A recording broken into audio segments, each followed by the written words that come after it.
All right, Kingkillers, we're covering chapters 105 to 107 in this episode.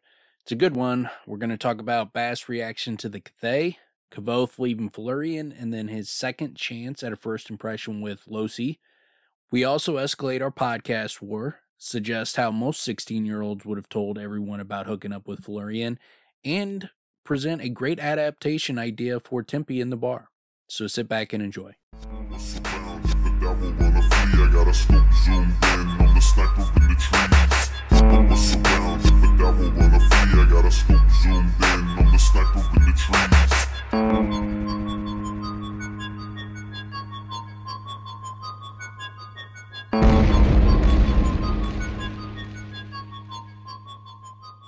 All right, welcome back to the Kingkiller podcast. I'm Dan. Got with me Tim. What's going on? I am here. Hello. Yes. Hi. Hello. Hi. So we are now after, we started our battle with last week with old Tony Tolato of Sci-Fi Talk fame. We started our battle with him, and turns out we are way ahead of him in the U.S. In your face. The U.S. We are behind him in the global rankings still. Still trail him in the global rankings. But in just the U.S. rankings, we are like 20-some spots ahead of him. So USA, USA, USA. Well, I have one thing to say to Tony Tomato, and that is, in your face. In your face. You choke on it. You jerk. Yeah. You insistent jerk. What's his problem, dude? What's his problem? I don't know what this guy's problem is. He's really, I don't know why he started shit with us. but you started this by getting more downloads than us, and you just had to throw it in our face by being on that list in front of us. Just had to rub it in. And so, yeah, now the U.S. audiences have spoken. I don't know what's up with the rest of the globe. You guys need to get your shit together. Yeah, they need to catch up. The Americans know what the hell is up. They'll get it. They'll get there eventually. Yeah, I expect the rest of you globe, get it together. Let's get some downloads up this week, and let's push us ahead of this this insistent Tony Tolato. There's only so many things you can talk about with tomatoes anyway. I mean, it's got to be done soon, and once that's done, move on. The tomato talk. What is even over. Sci-fi? Is that even a real word? Like, what do you like? His name's not even doesn't even make sense. Sci-fi. What are you too cool to say? Science fiction. You got to shorten it. You never come across that, huh? That's a new one. Maybe it's sky. Maybe it's sky-fi. Maybe it's a double, triple entendre. Yeah, but I know the audience is with us. They they're glad someone's finally calling this guy out. He's for too long he's gone without any shots being taken at him, and he, like I said, shouldn't have started shit with me because now it's on. Now you're in our sights, and we're coming for you every week, Tony. We are coming for you. Yeah, man. I don't know why you had to, start the fire. Yeah. Why you had to kick up dust. Don't start no shit. Won't be no shit. Yeah. Well. Yeah. Well. Now it's on. So we're gonna just have to deal with old Tony Tomato, old Tony Tone. Yeah. It's Donkey Kong, man. It's Donkey Kong now. What is Donkey Kong? It's on. Oh, it's on like Donkey Kong. Got it. See, I shortened it up like he shortened science fiction up. I shortened it up to just Donkey Kong. Yeah. So you can shorten that. Don Con. Just call it Don Con. And then everybody will know. Instead of Skiffy. Skiffy. Yeah. Sci-fi. Skiffy.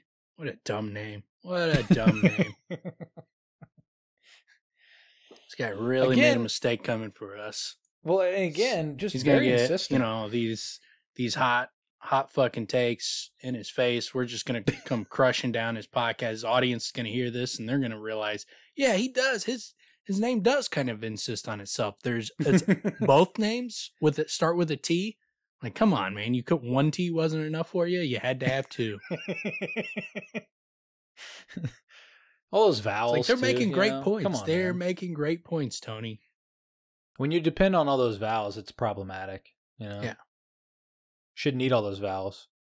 But, like I said, good work, America. Globe, get your shit together. Let's fucking bump up them downloads.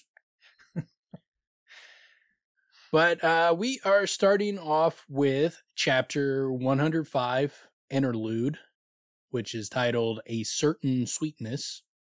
And in this chapter, Bast has a very calm, cool, and collected reaction to Kvothe talking with the Cthaeh. Dude, I know we talked about him flipping out, but it's much more than I thought it was, than I remembered. Man, he really fucking loses his shit. Yeah. And you can really see it. Rothfuss is so good, man. This group of chapters, there's always something, that kind of stands out in terms of his writing style, at least for me. And one of the things that I picked up on this, and the Fae's been really kind of a special example of that because of, the balance that he weaves. But in these, man, he's like, it's really kind of delicate with the details. It's like Bast isn't just upset. He's like emotionally. He's not just angry. It's not just anger. It's like anger and pain and anguish, and it's like desperation for his friend. It's like it's a whole amalgamation of mixes of emotions, and Rothfuss is able to put those all together largely visually, and it's tremendous. Like the way he's able to like balance that out and deliver it, while he's also screaming and yelling and threatening people. Bast loves to threaten. So he's just like Kvothe. Yeah, he definitely. Yeah, they both have that same over the top, ultra dramatic threats. You're not just like, I'm gonna kick your ass or I'll kill you. It's like a special way of killing you, or an overly dramatic way. One of the things that's also pretty entertaining here is like, he's mad at Kvothe, he's mad at Cthaeh, all that, but he takes it out basically on the Chronicler. Yeah. Just like, I'll fucking kill him, and I don't give a shit. It's like, well, dude, he's not, like, he literally is just writing down what Kvothe is saying, man. Yeah, Chronicler at this point's got to be like, what the fuck is this guy's problem? Like, he's going to pull my guts out and make me play music with him? Like, now he's going to eat me in town square. Like, what? I don't understand. He's gonna eat my heart in the middle of town square. Well, like, I don't understand why he's so hostile. So with the iron thing, it made sense then, right? It made sense then, early on when he started shit. But now it's just like Bast is mad about something. He's just going at Chronicler. That can't be comfortable. It cannot be a comfortable position to be in. To Bast, back Bast up a little bit. I mean, Chronicler is kind of being like a Tony Tolato. And it's you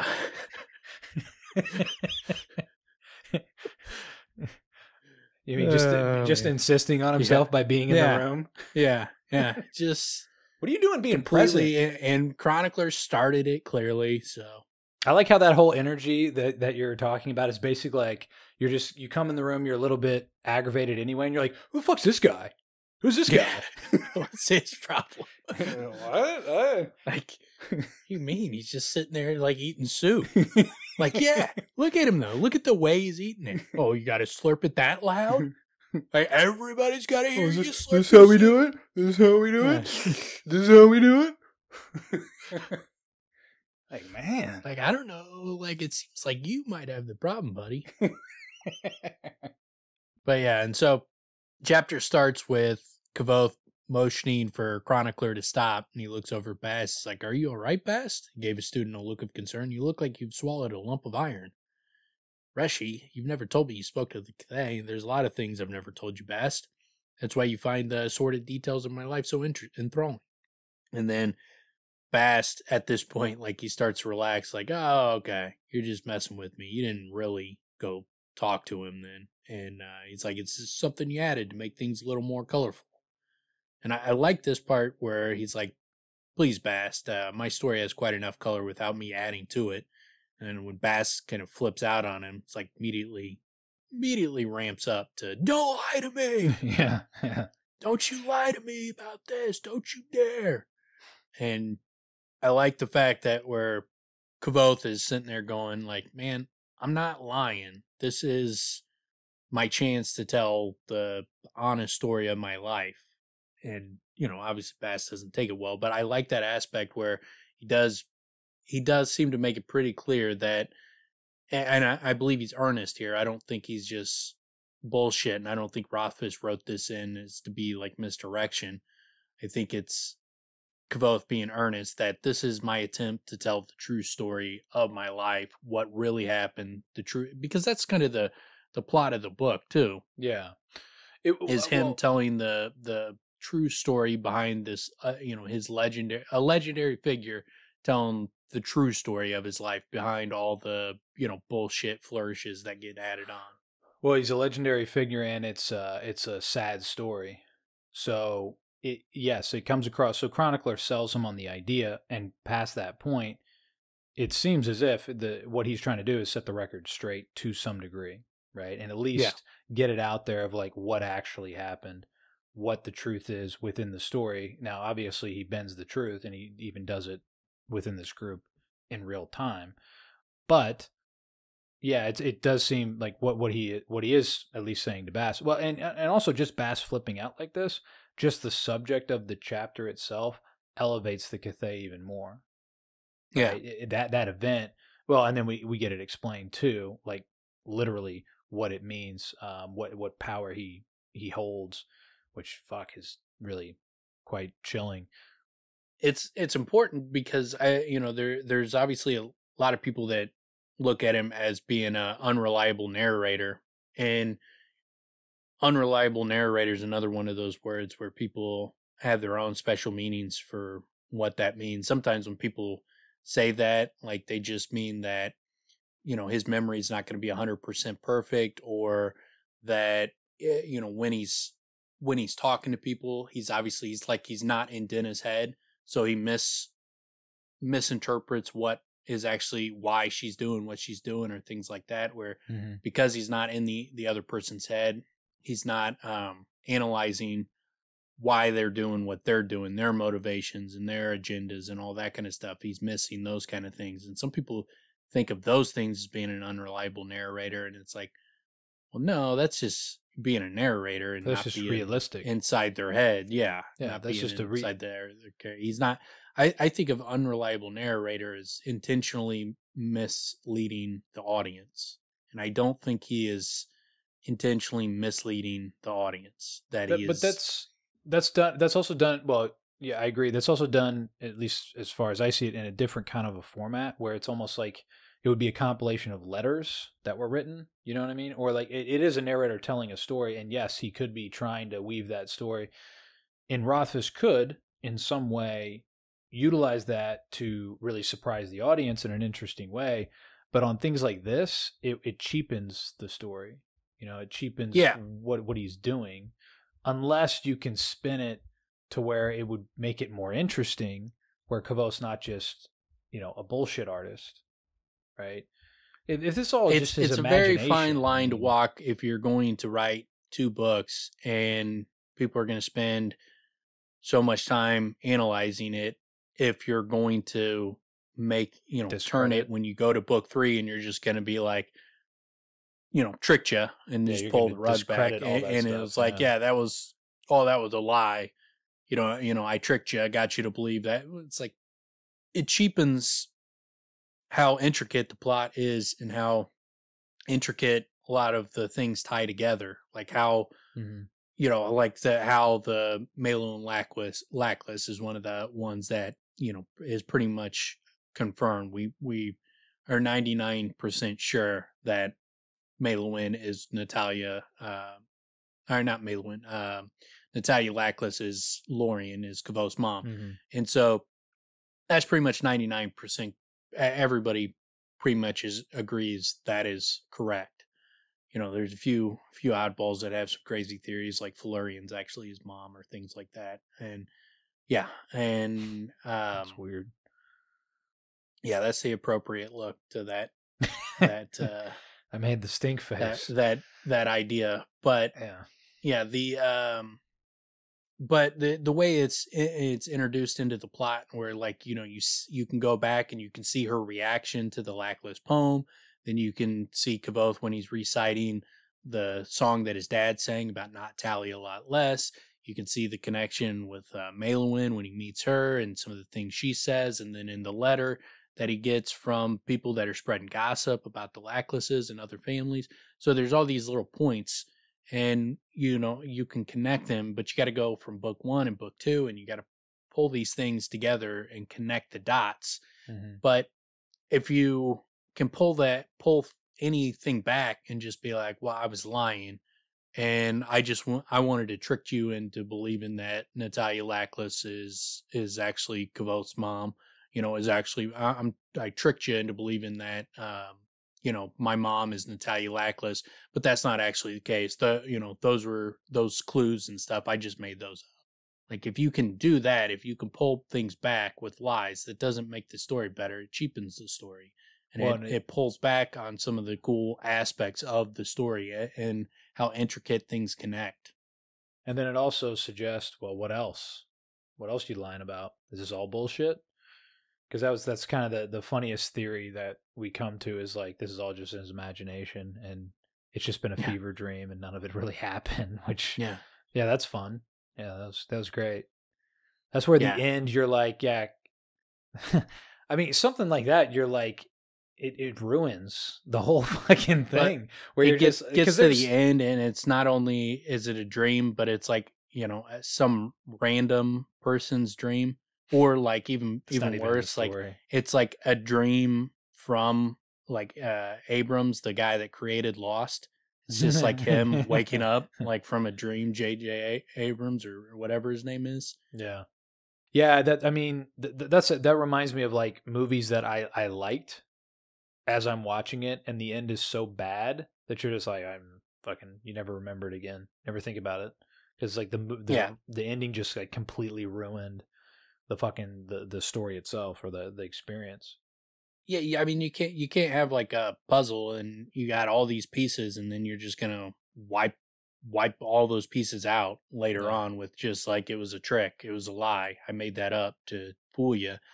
Because you can't do that in some books, but like it's the fact that there's so many intricate clues that connect to other clues that you could start pulling theories together. That's what he's doing, is creating a puzzle. Like, if you don't want to create a puzzle like that and then pull it back with it was all lies, because that just takes away from what makes the first 2 books so cool. Well, one of the aspects of what makes them cool. It negates the point of the effort. Why take all the trouble? Why go through all that craftsmanship to then just chop it into pieces? Yeah. Yeah. I mean, you don't, why, like, some of the clues are so subtle and so difficult to pick up. Like even the Natalia Lackless, that is one probably at least half the people who read it the first time don't get it. Like, we had somebody sending us messages like after listening to episode 4, and like, man, I got goosebumps. Yeah. Like, I can't believe I never put the pieces together. I didn't get it after a lot of people missed that, and then when you're talking about some of the other ones, like, they're super underneath the surface, and so if you're gonna pull those things back with saying it was a lie, like, most people aren't even gonna. You don't even get the like, oh shit, now that I guess that theory was bullshit and that was a lie and I got tricked, because they wouldn't even picked up on it in the first place. That's like one of those games where you're like, all right, then I just don't even want to play. If that's how we're going to play that's how these rules are going to get bent, then it's like, well, forget it then. This isn't interesting anymore. Yeah, the cool thing, and I think what makes what makes the story difficult, is how you connect all the dots and you connect all the pieces and you make it connect in a satisfying way, not how you can trick the audience. Like, that's not, that's not interesting. If he's doing like if he's doing something that's just a blatant lie where he's just manipulating the audience, I don't think that's not really interesting storytelling from what he did in the first 2 books. I think you got to do a different kind of story if you're going to do those kind of things. If you're going to trick people in there, where there's got to be clues that you were tricking people. And and there's there's got to be a motive, and it would need to be like in this context, it would need to be like he's tricking Chronicler for a particular reason, and there would be utility in it that we would see play out in book 3. Yeah, but not like, an overall. I'll give you an example. Story, element. There's like in Song of Ice and Fires. I won't go into spoilers for people who haven't read it, but there's like a particular thing. I'll go into the end. I'll tell you about the end of it. Yeah, there's a particular scene that floors people when they read the books, and the first time you go through it, catches you off guard. You didn't see it coming at all. But then when you go back through, you see that he laid the tracks for that. That was destined to happen. He laid all the tracks there. They were there to see if you knew what you were looking for. People have been through his books, Rothfuss's books, with a fine-tooth comb. There's no hints that he's going to be just like, I was lying. This, half the stories I tell about my life are just bullshit. And I just said things to make myself look good, and it would be like, what? Why? Well, why would you do that? Well, not only just that. There's also, he talks about the utility of making the story a little bit different to make it more believable. Like when he talks about coming up here, when he talks about how he explains his time with Felurian, it's even a better story to tell it exactly the way it happened, but it won't be believable. So you mix in a couple things they would expect, and you like kind of build on things they already think about you, and then that's just storytelling basically 101 in these books. I mean, he explains it multiple times. His father explained it. He explains it. I mean, it gets explained over and over again that there's a need to do that. By saying that, we understand this is a character that knows that. You know what I'm saying? And he does it not to cheapen his story. He does it to make the story palatable. Right? So if then to have it, that would again mean he would be lying he would be putting in lies for a purposeful way, which would come back to what I was mentioning before. It would need to be something that is intentioned simply to fool Chronicler, and then one would hope it gets revised. Like he revises it or something. Who knows? But it would just be something that would be it's kind of what we've talked about before or a number of times with like it's not an earned twist. Like there's the groundwork's not laid for it. It would come completely out of left field where it doesn't, when you're hitting us over the head like here, where he's like, dude, I'm telling you my true story of my life. The whole purpose of this is for me to tell you the truth behind all the lies and the made up bullshit and the myth. And then to be like, I was lying again. Like I just lie all the time. I lie even when I'm saying, telling you, I'm telling the truth now. He's like, I'm lying then too. It's like, what is it, like Peter Baelish over here. Kvothe like a fucking douchey character. You can't make the that plot of the story. You're pulling back on it. It's interesting to have a character do that, not the lead character, not the main character. Not when the plot. Not in this type of story. You have the plot for the first 2 books is the truth behind the myth, and then it's built on his word. And the plot is not even real. Yeah, that's like a trick plot. Yeah, so to me, when someone wants to point that out for this book and say, well, he's a unreliable narrator, so just take that to be true, well, then you might as well say the Mary Sue type thing, which also can't be applicable if you're reading into the details of the book, right? Now, I can't honestly say with 100% certainty he's not an unreliable narrator, but again, what we just talked about is it cheapens the fucking story. Right. Yeah, and again, like it depends on how these things are being defined. Like I say, some people. Well, I'm saying define the way that I have such a loose definition of unreliable narrator that I would be like, well, yeah, based on the way you're defining it, I would agree with it. But if we're talking about is Kvothe just making things up and spinning a yarn, like no, I don't think he's. We're saying. Spinning bullshit. What I'm saying is what you were also saying, which is his truth. If he doesn't know everything in Dinah's head, he's not going to speak her truth. He's going to speak his truth through his own eyes of what he's witnessed, right? Yeah. He's going to talk about Dinah the way that he knows Dinah, and the way that Diak and some of those other guys have explained Dinah is this way. So he's pieced together a picture, like a mosaic of who she is. And overhearing her talk to that one girl is huge. Like those little evidential things add up into the picture of what we end up seeing as Dinah, which is all from Kvothe observing her, right? We don't have any other information that's coming in. Bast in her ears. So we get crooked nose, ears. Badass ears, crooked nose. So bad Owen nose, Wilson great knows. ears. Who has great ears? Everybody? I swear, that is going to be one of the things I cannot wait for an adaptation to prove you wrong and to show that when you CGI Owen Wilson's nose on a girl, it still looks good. It's so absurd. It would be really interesting, though, to see if an adaptation, if they do something with the ears. Like, would you even take it there? It's so distracting to like spend time on, look at those ears as she walks through. I mean, it only works for literature. Like, yeah, they just constantly, every time they show her, she's just constantly brushing her hair back behind her ears. And there's like a little sound, like it just like shows her like glimmering, like some like like some glamour shot photo. Like when every time she does it, it goes into like slow motion, showing her pulling her hair back behind her ear. What if there's some glamour involved? Although that'd be weird because Bast should notice, but there's something going on, obviously. I mean, those are Bast type of ears. He's just really into them, I don't know.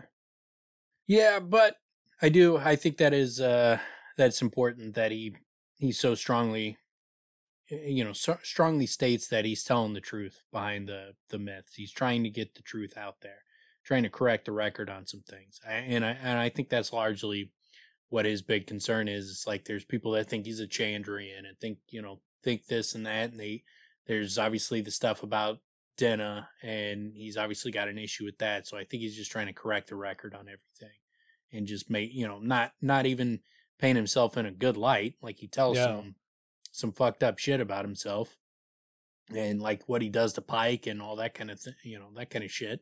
But he's trying to just get the truth out there, and it doesn't seem like he's trying to fluff it up. That's what I was going to say. I mean, that's one of the really great things that Rothfuss did with his character in the first place, as the character makeup is he's still willing to tell the bad things. Kvothe, right? He's not making himself seem spotless here. He looks ridiculous in certain parts. He's walking around wearing that cloak. But he fails a lot, right? He has a lot of shortcomings that get blown up by his own story. So we see those things as well. It's not like it's all good. And I mean, look at him now. He's Kvothe. Yeah. So it's not like it ends well. So all of that is mixed in. It makes a super interesting character and a super interesting story because, again, it's all, why is he waiting to die? Why is he, stuck behind the doors, it seems, at this point. So. Yeah, but then we get, as when Bast like flips out, one of the parts I like, just the little descriptions that he gives where he's like, quick as blinking, Chronicler snatched up the half-covered sheet of paper and pushed his chair back from the table with his feet, saving the sheet from the sudden spray of ink and beer.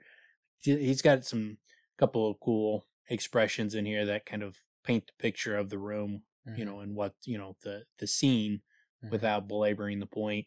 But yeah, and then Bast continuing to flip out after that when he's like, this is my chance to tell the full and honest story of my life. Everything is, shut up, shut up, shut up. I don't give a fiddler's fuck what you tell him, Reshi. He'll write what I say or I'll eat his heart in the market square. Such a colorful threat. I love fiddler's fuck. I'm going to start using that. Yeah. I love it. Yeah. But you'll tell me the truth and you'll tell me now. Bast, we both know I'm not above the occasional embellishment, but this story is different. This is my chance to get the truth of matters recorded. It's the truth behind the stories. And then he's like, Bast, your hand is bleeding. And he's like, he waited a long moment before asking. He's like, Bast, what's the matter? It's like, that's just it. Bast bursts out, throwing his arms wide, his voice high and hysterical. I think I finally understand what the matter is. This is great, man. Like, so this part here where he laughs, but it was loud and strained and choked off into something that sounded like a sob. He looks up at the rafters of the tap room, his eyes bright. He blinked as if fighting back tears, like that sort of thing. He's angry, and then here he's like fuck, like my Reshi is doomed. Yeah. Right. Like that's the revelation he's coming to. It's phenomenal writing, and that little short description is tremendous.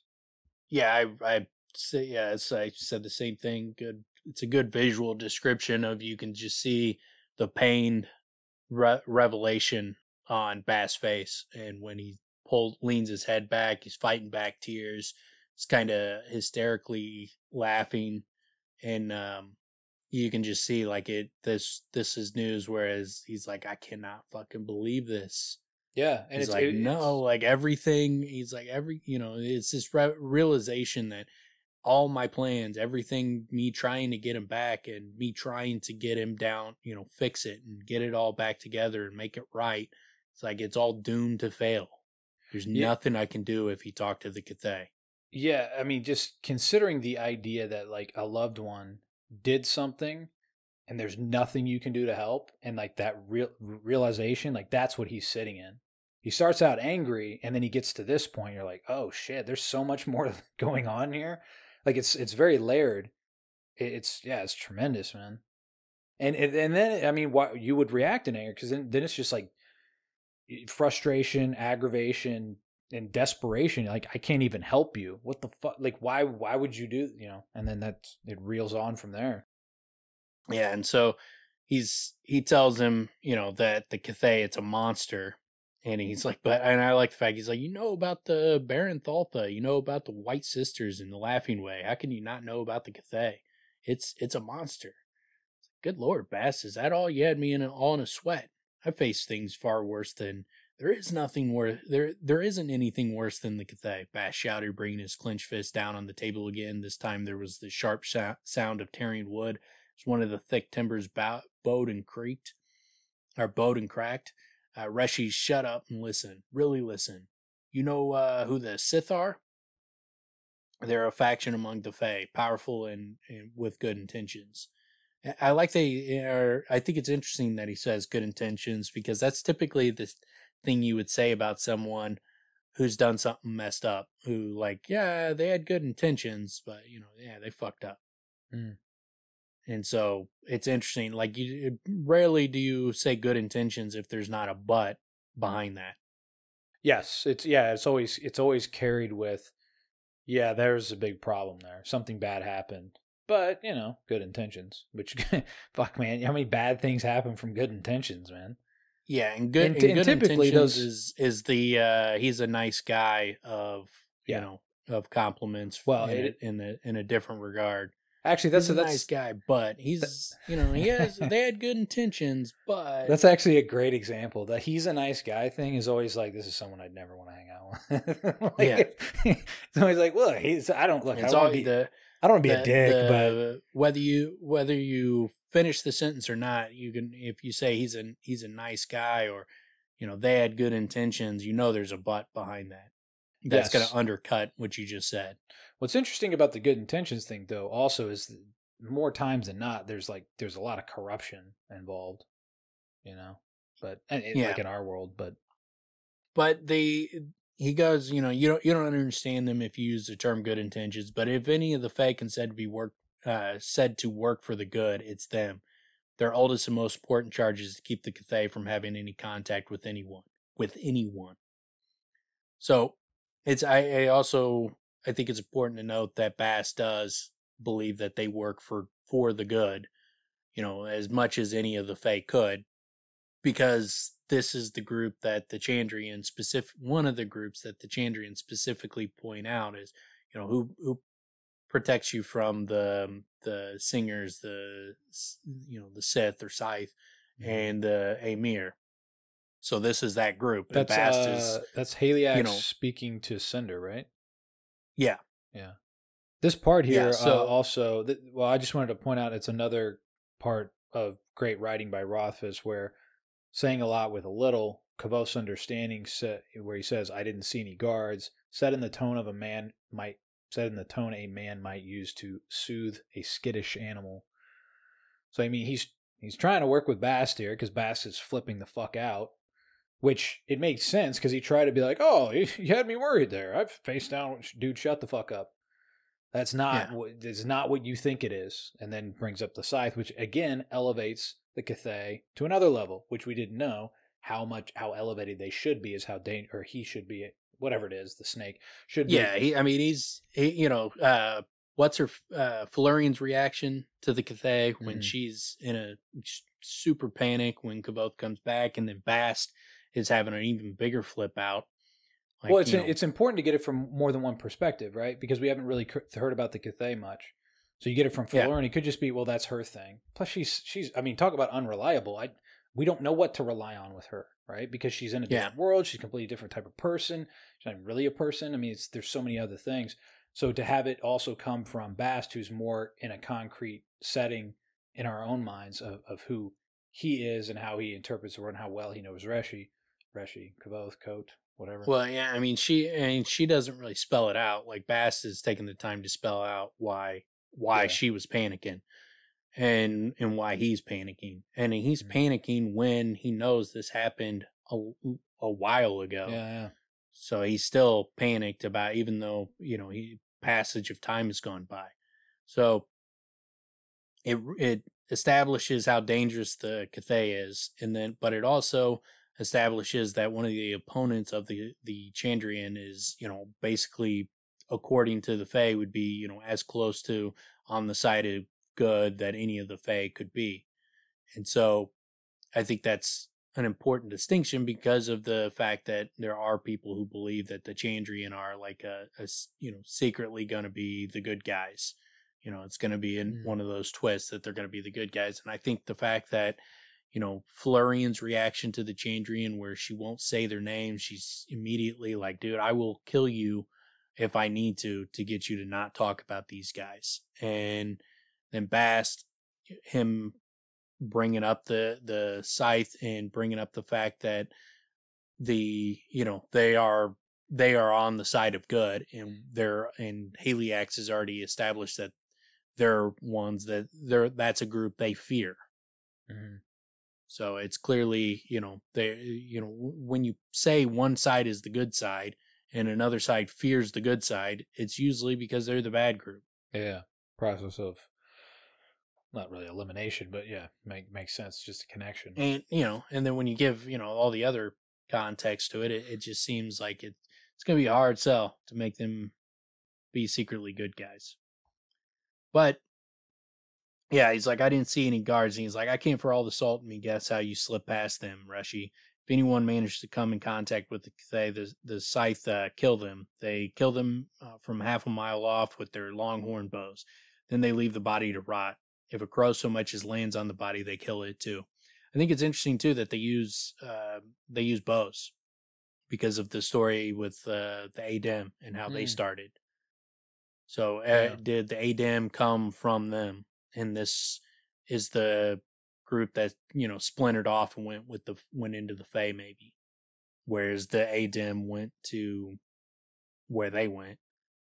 Is this a splinter off group? Could just be, they could be completely unrelated, but the fact that they use bows and the Adem started with being just expert expert bowmanship, those two things together, it makes me at least consider it as a thought. Obviously, there's not any evidence where you can really say this it's good to link those. That's a likely link, but it's worth noting when there's only two prominent groups that are noted as being bowsmen, and they're both prominent in prominent positions. One's defending the Cthaeh, and the other's the greatest warriors in the world. So yeah, and that's their whole background, right? That's their Bible or whatever comes from. Yeah, the 99 stories is what comes from that. So that is noteworthy, but yeah. And then so Chronicler steps in. He's like, if what you're saying is true, why would anyone go to the Cthaeh? And he's like, in fairness, my people are not known for making good decisions. And it's, so people go to the Cthaeh, one, because, just people make stupid choices, but also the flower, the Rena flower. Yeah, I forgot about that. It's a panacea. Yeah, I forgot about that. And talk about a huge, and then think about Lanre. I mean, you're at your wit's end. You're at the most desperate moment. What's the only thing I can do, right? So you have that temptation. I mean, it's the ultimate temptation, right?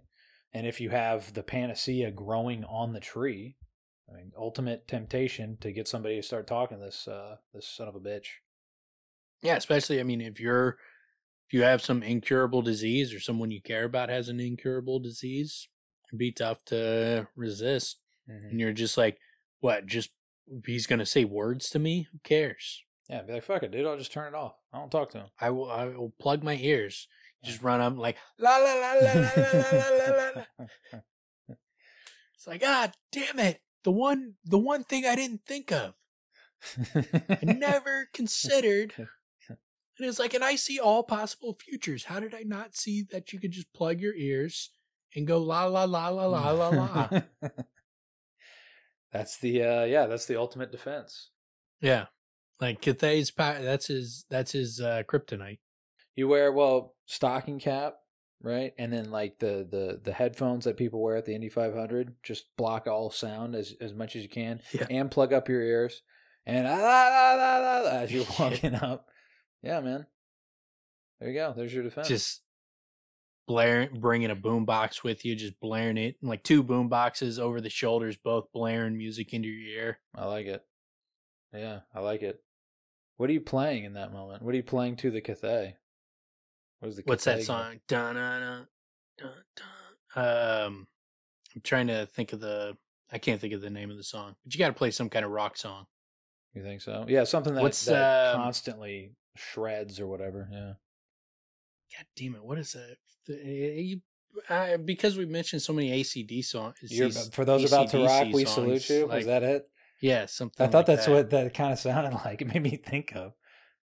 Yeah, all of a sudden, you're just like massive AC/DC fans. But I was like I don't know, before I probably like 14, 15.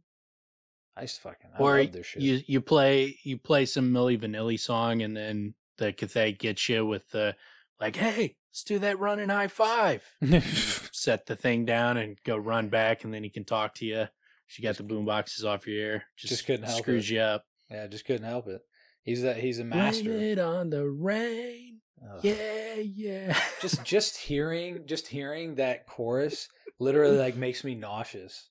I remember riding the bus and that song playing, like, I don't know, right when it was big, they would just play and play and play. It's the most amazing thing ever is like they did not sing their own songs and they became massively famous. Talk about pressure. The pressure of we have to lip sync everything, like, because none of this is ours. Like, you'd only get away with that before the era now, like with social media and all so much live music and shit like that, where there's no way you could get faking that you're singing songs that you're not singing. Yeah, it's not a good look. I mean, but you know, that's corporate fucking music central, you know. Yeah.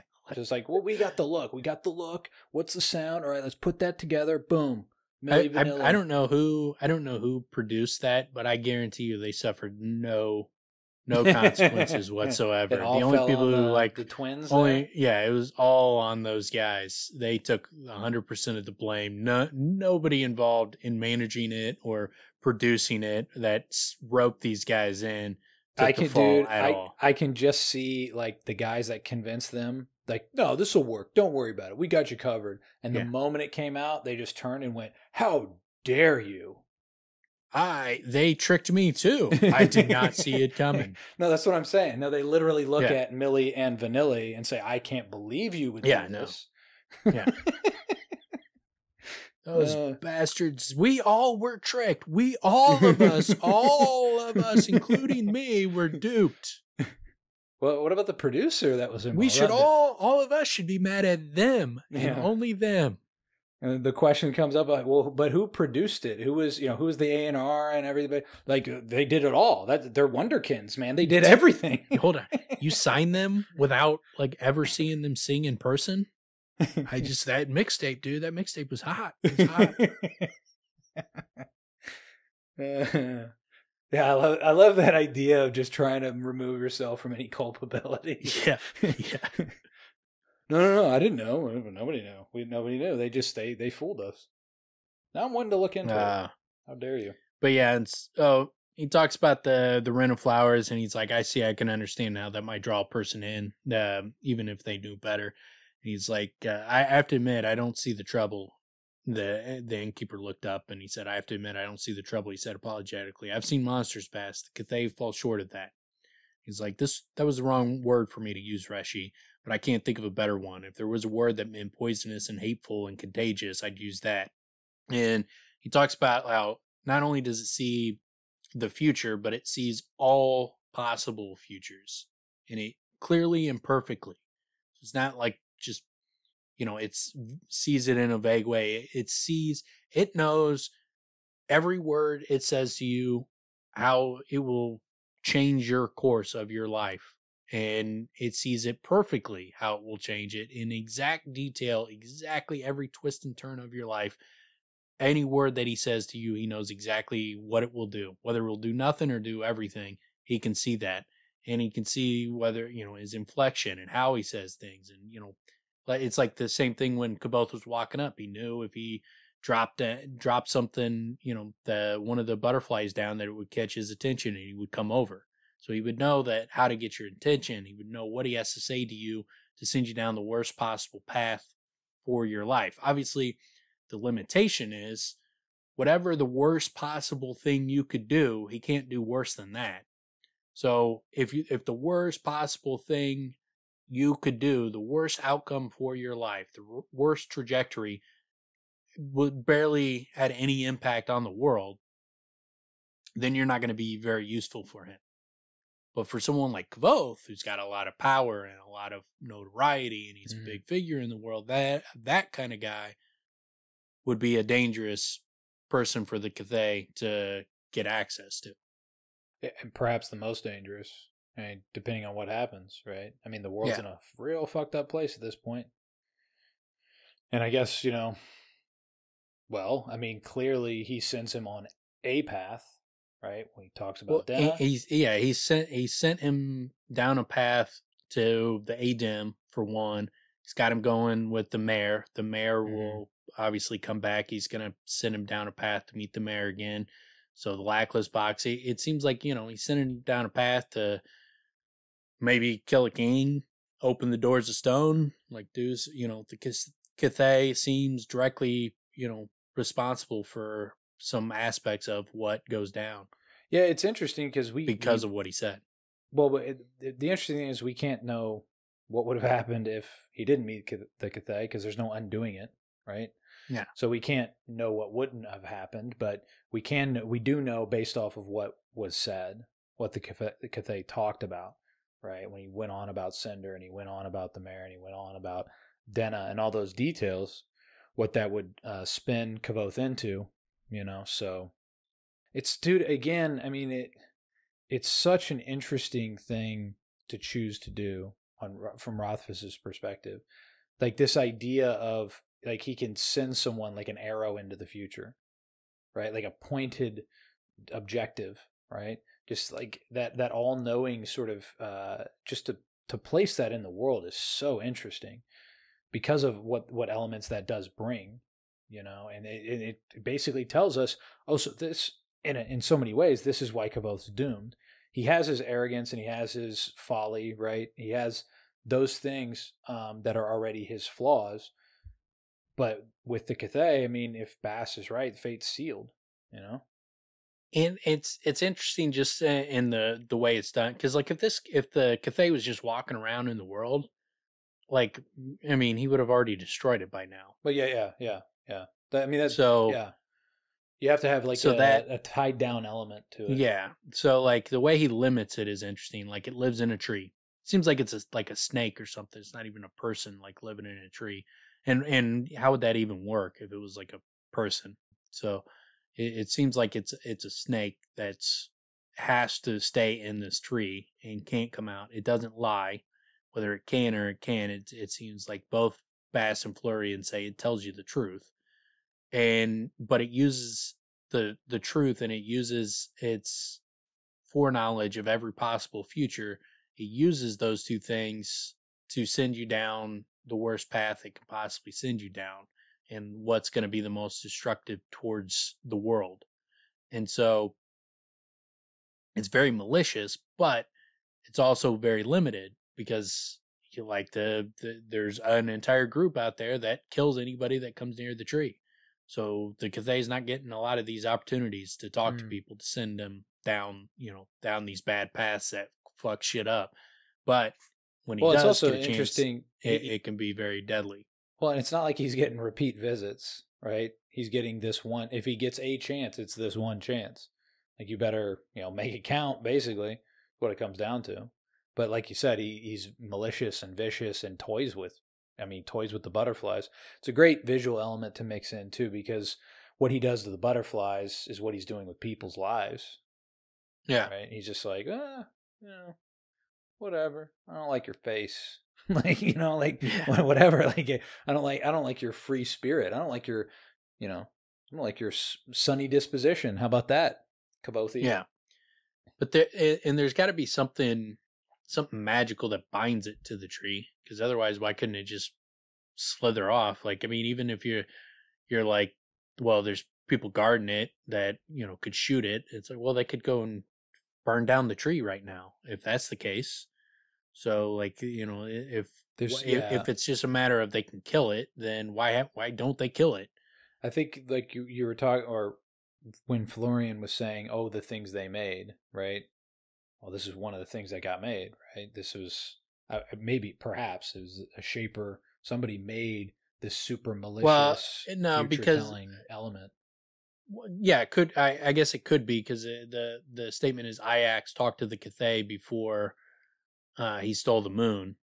Oh yeah, but I tend to think like the Cthaeh is just one of the immortals like them, but it's a malevolent creature. But what I think is interesting is because it is in a tree, and it's it can't leave this tree according to Bast, and it has to tell the truth. I think it's noteworthy that Tehlu, in the story of Incanus, he pins it up against the tree, and he doesn't let Incanus lie to him when he's got him pinned up against the tree. And so I think that's that symbolic nature there is noteworthy, because maybe it's that because of what the Cthaeh did with Iax and with Haliax, maybe someone like Tehlu came, or Aleph came, and they bound him to that tree and put a binding on him where he can't leave the tree somehow, some kind of magical spell that doesn't let him leave the tree, and that he has to tell the truth. He can't lie. It doesn't sound like he can die either. It sounds like he's mortal, right? Yeah.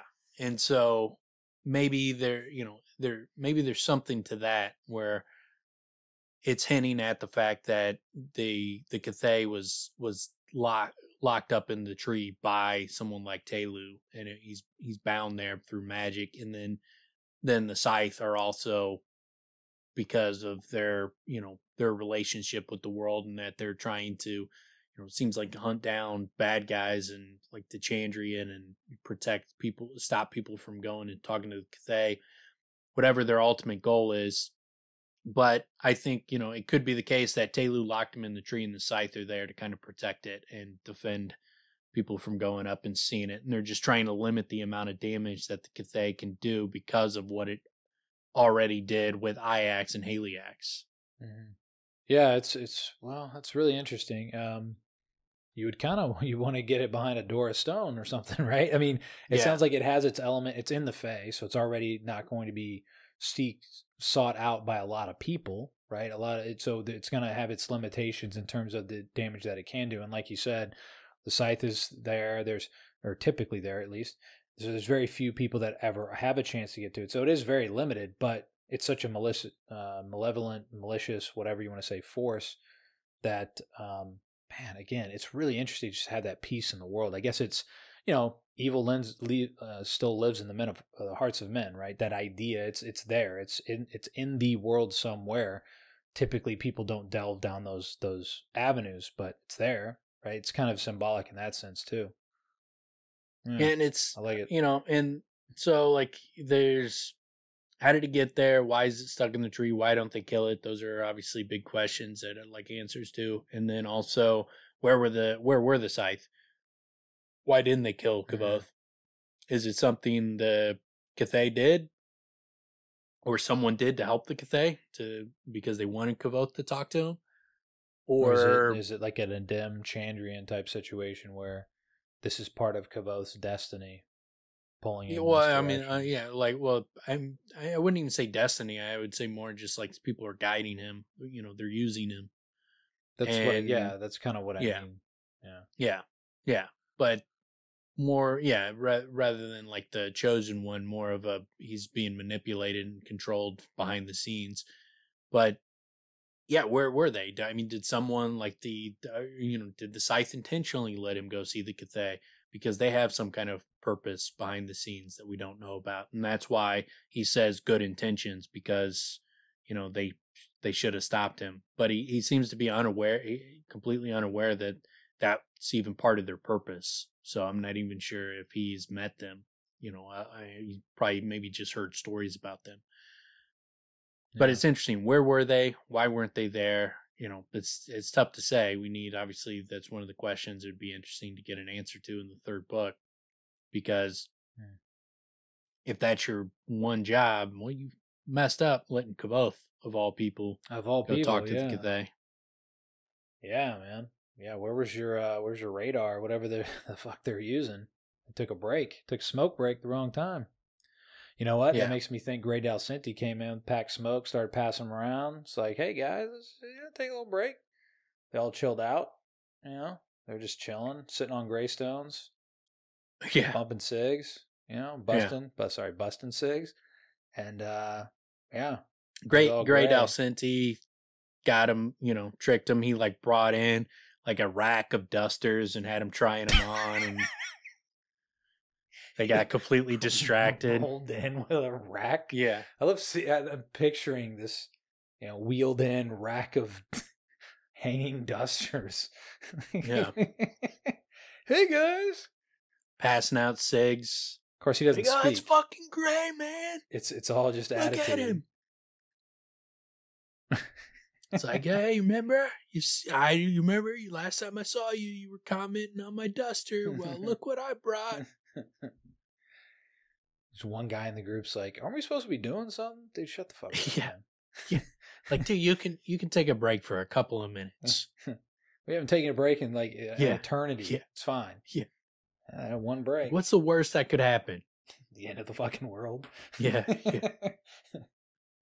Yeah. But then, and then he goes, I like the way he kind of, Kvothe explains it to the reader where the problem could be, where he's like, so a young man seeking his fortune goes to the Cthaeh and takes away a flower. The daughter of the king is deathly ill, and he takes the flower to heal her. They fall in love despite the fact that she's betrothed to the neighboring prince. They attempt a daring moonlight escape, but he falls from the rooftops and they're caught. The princess is married against her will and stabs the neighboring prince on their wedding night. The prince dies. Civil war, fields burned, and salted, famine, plague. And he's like, that's the story of the fasting war, Bast said, faintly. Kvothe nodded. It's one of the stories Felurian told. I never understood the part about the flower until now. She never mentioned the Cthaeh. And he's like, it's bad luck because you don't want to tell that there's a panacea, to cure all ills and, where you can find it because you're tempting fate. I also like, I guess it's a bit redundant, but I like the way it's explained when Bast talks about an arrow only hits one person. Because basically, like, it's like he shoots an arrow. Anyone influenced by the Cthaeh would be like an arrow shot into the future. And then he points out an arrow only hits one person. It's more like a plague ship sailing for a harbor. Yeah. Or so you picture that and you're like, oh shit. Like it's this massive wave of, just death and destruction and disarray and chaos and all this that can just spin things out of control. Yeah, it's it's like the butterfly effect type of thing. Yeah. But it's we get the picture that it's a butterfly effect, but basically guaranteed to be bad. Yeah, and not it's not unintended consequences. It's the intended consequences, like knowing full well intention, that if he changes has you do this one thing or says this one word, he knows all the ripple effects, and he can pick which one he wants. So we need this in our world, but for comedic purposes. You know what I'm saying? Yeah. How boring would that be, where like you knew with perfect clarity exactly the right thing to say and the timing, everything, to get the most amount of laughs, but it would be so boring because you would already instantaneously know it, and it's like you didn't earn it. So you take that away, and it's just like it's like a computer program at that point. Yes, what a boring life for the one delivering it, but for us, it's great. And for the audience. Yeah, you'd have the greatest stand-up ever, where like everybody laughs so hard they're like fucking all dying, they can't breathe. Yeah, but everybody's just like it's too much, it's too funny. But you literally wouldn't have the opportunity to build a set ever because that's gold. What the Cthaeh would do with a stand-up bit. Is the Cthaeh would have a stand-up so funny that it kills everybody in the audience. Literally. I love the idea of Kenny Banya standing there going, it's gold. It's gold. It's gold. Because all it is. Cthaeh. It's gold, Cthaeh. It all is. It's all killing. That risk management shit. Yeah, Kenny Banyan goes and talks to the Cthaeh, and the Cthaeh tells him exactly the best comedy bit ever, so he literally kills when he does his bit. So my favorite things is like of the whole Kenny Banya arc in Seinfeld is when he gets the risk management stuff by mistake, and he's like, "Oh yeah, I got it. I've been using it. It's gold." Yeah. Risk management literature is killer. Yeah. Love the soup. It's like, that's not a dinner. That's not a lunch or whatever it was. It's like, it was just a soup. Like, no, the soup was the meal.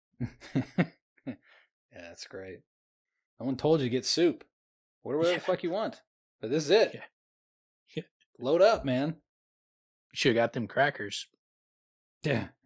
But yeah, and then he's like, Chronicler jumps in with because Chronicler has some more grounded insights, and it gets into it more at the end of the book too. But he's like, seems like this creature has quite a reputation, but I find it hard to believe it's quite as dangerous as all that. It would be very dangerous, but there are limiting factors. Like, if you're talking to someone that has very little influence, very little power, just through having a conversation with that person, you're not going to change their directory so much that they become a plague ship on the world. Mm-hmm. Like, I mean, there's only so much damage that every single person could do, and like not everybody has the potential to be, a Kvothe that causes a civil war and shit. Yeah, typically the guys you see going around holding signs and talking about we're all going to hell, they're not very influential. No.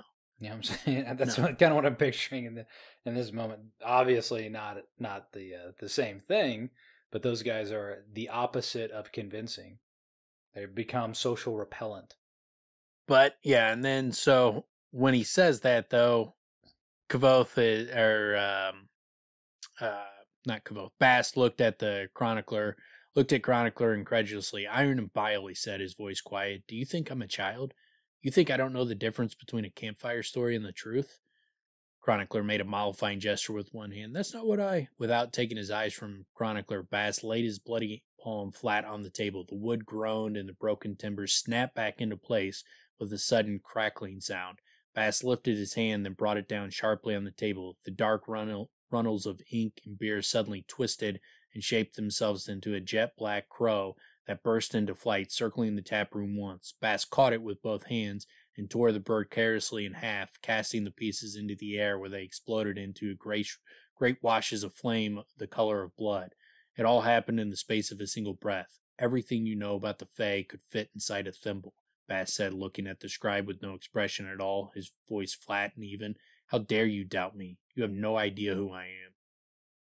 Bast is, he's gangster. He's a gangster freaking dude. There's a couple important things there that, first of all, that's fucking nuts. I forgot that visual. I kind of remembered a piece, but it's like, whoa, what the shit? Makes a beer and ink crow and Yeah. then rips it in half and turns it into flame the color of blood. The so that also brings up a couple things, which not completely, but there's a number of times where I've thought, so you can't do magic per se in the inn, right? I've thought that a number of times. I'm like, what is it? Maybe it's something there.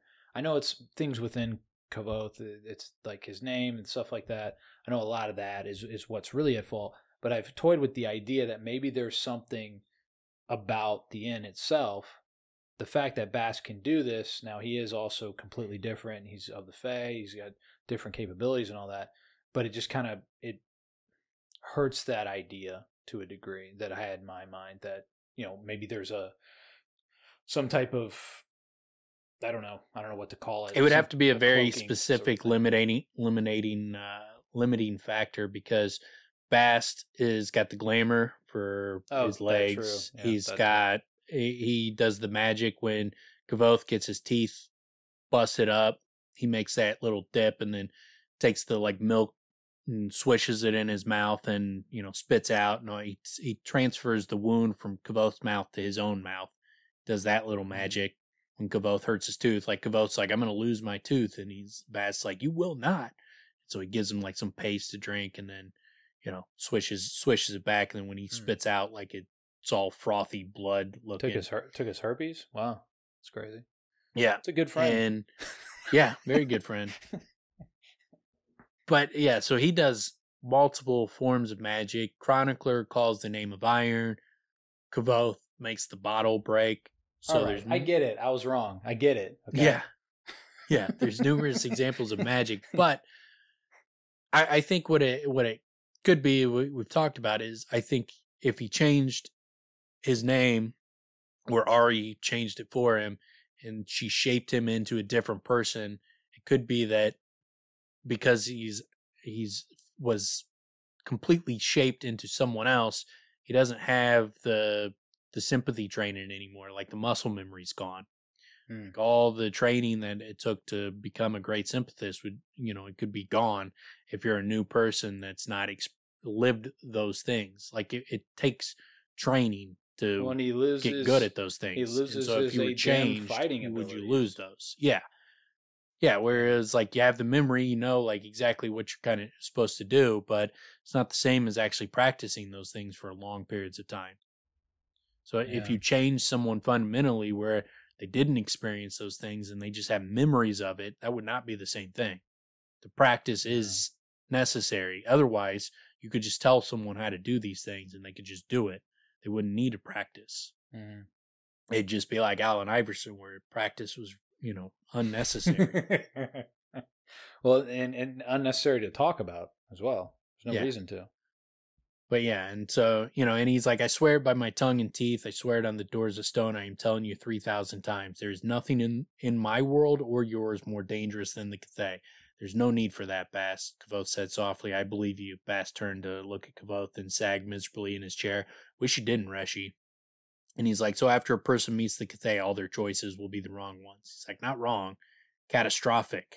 Jack spoke to the Cthaeh before he stole the moon, and that sparked the entire creation war. Lanre spoke to the Cthaeh before he orchestrated the betrayal of Mir Terrenial, the creation of the Nameless, the Skandine, that they can all be traced back to the Cthaeh. What are the Nameless? What are the Skandine? We don't know. But Lanre spoke to the Cthaeh before he orchestrated the betrayal of Mir Terrenial. The fact that Bast looks at the Cthaeh as the worst creature ever in the history of the world, worse than Lanre, worse than Haliax, worse than Iax, and he's like he points out the fact that Lanre betraying Mir Terrenial as one of the worst things that the Cthaeh has done, and so that it's tough to spin that as when Denna's story is that Lanre was basically righting a wrong, that they screwed him over, and so it's not so much his betrayal, but they betrayed him, and he was putting getting his just vengeance is basically her type of story. And so, like, but Bast is painting this as one of the worst things that has happened. You know, one of the worst things that Cthaeh is responsible is for that event. So it's tough to paint that as Lanre was, you know, not the bad guy in that situation. After when you have Bast pointing that out, given how he views the Cthaeh. Yeah, Lanre's always been an interesting figure, right? Because he goes out of desperation. He's basically a broken individual. He can't sleep. He can't like that. The whole thing that ends up happening with him is like he makes bad choices, obviously, and he has to be cast as a villain at this point because of what he's capable of and what he did, what he's culpable for, I guess is the better way to say it. So I don't think there can be doubt there. I like actually, there's a little bit of room which makes him very interesting in terms of is he the worst or is the Cthaeh? I like the idea of the nameless, if knowing the names of things is the ultimate control and would also be a defense over something. You know, we've talked about copper. If you don't know the name of it, then you can't control it. The idea of individuals or some type of group that can't be named, there's no one there. You would think to a degree there's no one that could defend against them, at least to some degree. Yeah, because they're called the Nameless, you do think that it's likely something that was created by the Shapers to attack the Namers. That something that they would not be able to name to control. Because one of the problems with fighting a Namer is if they knew that, you know, if it was someone like a Taborlin or a Scarpy or a Lyra who were the most gifted with names, it'd be tough to send anything against them because they could just call that thing's name and control it. Yeah. And stop it. That's kind of like having a group that is impossible to name, which is also why I think maybe copper is like a creation from the Shapers. Like they created copper to make weapons, you know, that the namers couldn't, you know, manipulate. Yeah, that makes sense. Yeah. Because how do you fight a guy that, you know, with, you know, an iron sword if the guy knows the name of iron? Like, I mean, you're not going to be able to do anything because he's going to take control of the iron and kill you with it. Yeah. Copper sword. That's why Taborlin had it.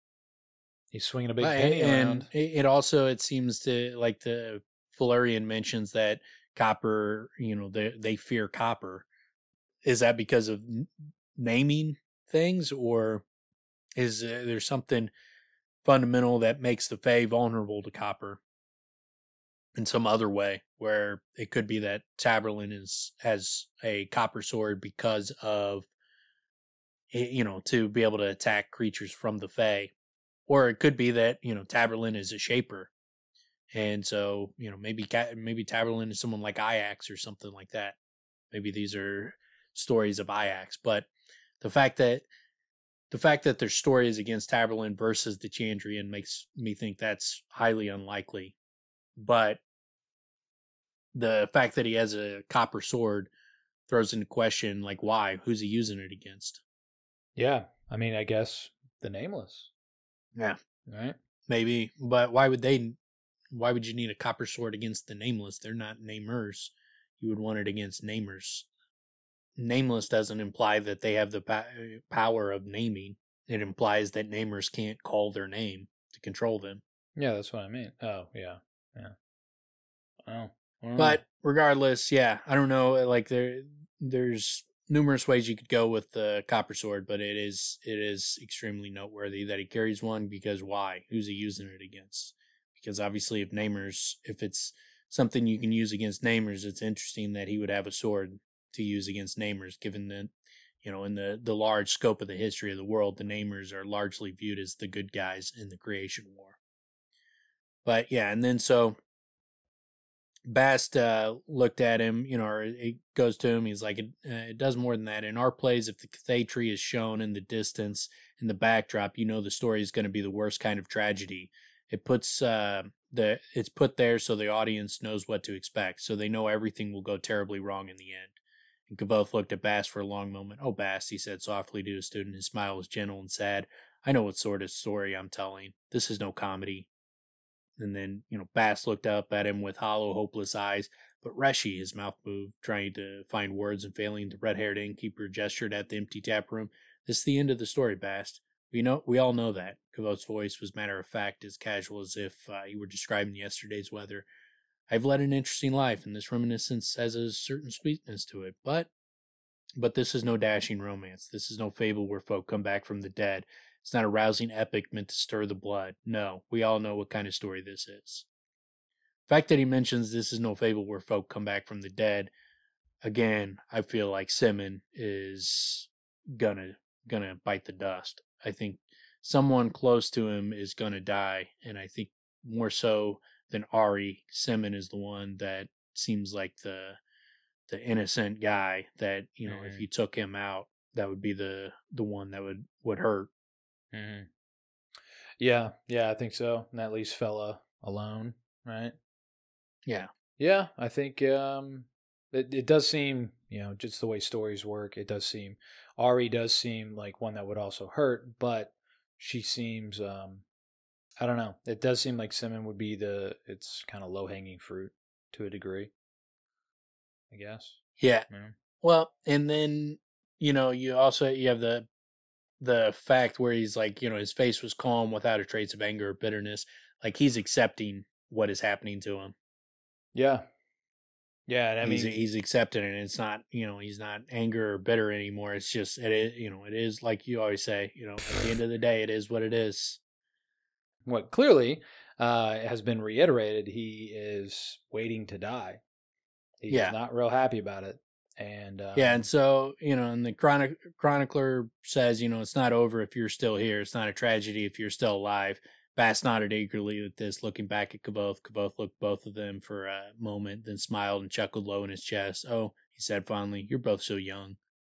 Bast is 150 years old. Yeah. Chronicler's an old guy too. Yeah. Well, and that kind of brings up Kvothe, as far as like looks, it seems like he would be the youngest of the trio. And it doesn't even seem close. But also, it does seem that his life experience gives him that age. But and then it also brings up the question: does he end up going to the Fae for a extended period? That brings on a bunch of age. I mean, it brings up that question, I would say. Seems like he would have more knowledge of the Fae than he does. Like, Bast talks about him like he knows things he shouldn't know, but he doesn't talk about him like, you lived in the, like if it was like you lived in the Fae for 100 years, like how do you not know about the Cthaeh would be my question. Like if you were there for an extended period of time. You were there for an extended period of time. How the fuck could you not know about the Cthaeh? It wouldn't be like, but you know about this and this and this. These pieces of fact. Like it would be you lived here for a super long time. Well, the Cthaeh is pretty well hidden, bro. Yeah. Although if there's anybody that would go to the Cthaeh more than once, it would be Kvothe. Yeah. Well, and someone would have mentioned it if you were there for that long. Around, if you're just around Felurian, that's one thing. But if you're like around a lot of people and it's in plays and like that's part of the thing, is like anytime you see a picture of the Cthaeh, it means it's a tragedy. Obviously, everybody in the Cthaeh, everybody in the Fae would know about the Cthaeh. So, if you're there long enough, you should know about it too. Yeah, but that's all I got on that one. Yeah, me as well. All right, so chapter 106, titled Returning. In this chapter, Kvothe is with Felurian in the Fae, trying to recover from his meeting with the Cthaeh, and Felurian struggles on how to deal with it. But once he does recover, his time at the Fae ends, and he heads back to the mortal world. Yeah, pretty short, right? I mean, it does give, it does quite a few things, right? We have the crazy ass dreams Kvothe's having, but then also like a little bit of like sort of Fae world building, like nothing real specific, but kind of crazy fruit and like, little animals, and basically Felurian showing that she doesn't know how to be a human being. Well, and it also shows that there's some kind of magical effect from the Cthaeh. It's not simply just the words, because there's nothing in the specific words that he said to Kvothe. There's nothing that would like break him up that much where it takes him days to even function. He does He's just sleeping for days without moving, and it's not like he was just like, I was depressed. There was something fucked up with him, like that completely broke on the inside just from the Cthaeh saying some words to him, and then like his mouth was getting real dry when the Cthaeh it does something to you. Well, he did which also. Is also I think why she checked for bites. He did also revisit his his parents dying and that whole imagery in that scene, which is upsetting. But yeah, you're right. There's an actual physiological effect that he seems to be dealing with, which it's almost like he had a crazy drug induced.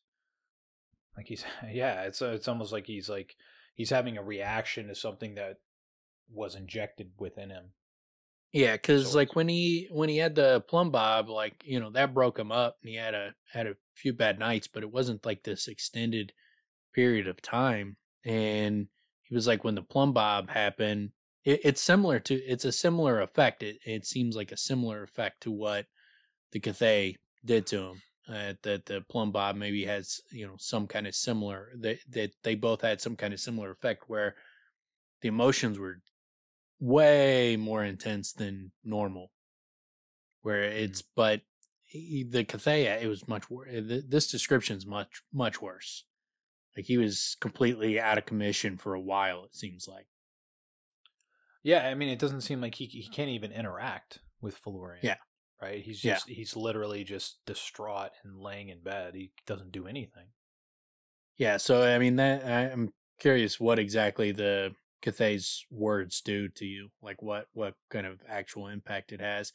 But yeah, and then she's trying to comfort him, and she's giving him like the fruit, which is weird. It's like nestled inside was had a seed in there, and you break that open, and it's like got nut, like a nut you can eat, and then inside the seed is another seed, and you can eat that, and it's like candy. So it's like just establishing how weird this world is. And he's like, one time she left me alone for endless hours, only to return with 2 brown birds, one carefully cupped in each hand. They were smaller than sparrows with striking leaf green eyes. She set them down next to where I lay on the cushions, and when she whistled, they began to sing, not snippets of birdsong. They sang an actual song, 4 verses with a chorus between. First they sang together, then in a simple harmony. That's wild. Like singing birds, literal singing birds, singing literal songs. Yeah, that's pretty wild. They had fun building this fae. Yeah. Right? They made all kinds of cool shit. Yeah. I love the idea of this fruit that's like it's big as a head. It's bigger than your head. So it's like a watermelon in terms of size. And then it like, what was it? Your head's way bigger than a watermelon. What are you talking about? Yeah. And then it like peels off in spiraling segments. Yeah, it's pretty cool sounding, and it's a bunch of meat, and then there's a couple different. Almost reminds you of like something you get from the ice cream man as a kid that has like the gum ball in the bottom. Which when you're a kid, you're like, oh, this is amazing. And if you have it as an adult, you're like, this is garbage. Yeah, yeah. This is the cheapest garbage bullshit. Yeah, and then he's like, once I woke and she was not nearby, looking around, I saw her sitting on the edge of the water, arms wrapped around her knees. I could barely hear the gentle song of her sobbing quietly to herself. She takes it real hard when he's not into her. Yeah. Really hard. And she's not accustomed. She's not accustomed to this. No, not at all. She's not into this, not being someone being desperately attached to her. And once when I startled awake with my face wet and my chest aching, she reached out to lay her hand on top of mine. The gesture was so tentative, her expression so anxious, you would think she had never touched a man before. Struck me as odd at the time, but I was so clouded with confusion and grief to think clearly. Only now, looking back, do I realize the truth of things. With all the awkwardness of a young lover, she was trying to comfort me, and she didn't have the slightest idea how. And then still, all things mend with time. My dreams receded, my appetite returned. I grew clear-headed enough to banter with Felurian a bit. Shortly after that, I recovered enough to flirt. When this happened, her relief was palpable, as if she couldn't relate to a creature that did not want to kiss her. She's all about herself, man. Hey, man, you think that's bad? You should tell her that, sex with her suffices. Yeah. It's nice. It's nice. Yeah, she really doesn't like that. Yeah, she's a little sensitive, right? She's a little sensitive about herself. It's all about her. Yeah. Yeah, and then he asks about his shade. She tells him it's done. She's like, the iron was not an easy thing. And she asked him, can he find it? It's like, I took a long, careful look around, even though she taught me what to look for. It was a long moment before I spotted a subtle depth in the darkness of a nearby tree. I reached out and drew my shade from the concealing shadow, which for a nerd-ass cloak, that one's pretty dope. Yeah, it's pretty badass. In fact, you can... It's so hard to see that if you like wrapped yourself up in it at night, people would just look right past you like you're not even there. So it's, I mean, that well, disguised. Yeah, that would be a nice, it's a nice utility for sure. Yeah, he's going to be loving, like now when he goes and like he's hopping on roofs and looking in windows where people are playing Naked Twister and, he's going to be able to spy on those without having to fear like his pale face being seen through the window. Yeah, he'll just throw that hood up, Yeah. Now he can be a peeping Tom. Yeah. That's the main thing she was looking for in that. She was giving him that. That's like her favorite game. Like, by the way, now you get to play, what would she call it? I don't know. She'd have some different name for it, but it would be basically watching people have sex. Yeah. But yeah, I mean, I still say it should have been a duster. Like everybody knows, especially if you listen to this podcast by now, you should know that dusters are cool, cloaks are dorky. Get it straight. But I thought of going to the forest pool to see how I looked in the water's reflection, but Felurian threw herself onto me. She's like, this way, whenever your shade wraps you, you will think of me. When it touches you, it will seem like my touch. She moved slowly against me, rubbing the length of her naked body along mine. Through all the other women, you will remember Felurian, and you will return. I love the idea that he's like, he of course he had to go see himself. Thought about going. Yeah, check out this cloak. See what it looks like. Oh, look at billows without me doing it. Hey, all right. Just automatically billows in the wind. So like, look, I'm just automatically cutting a dashing figure.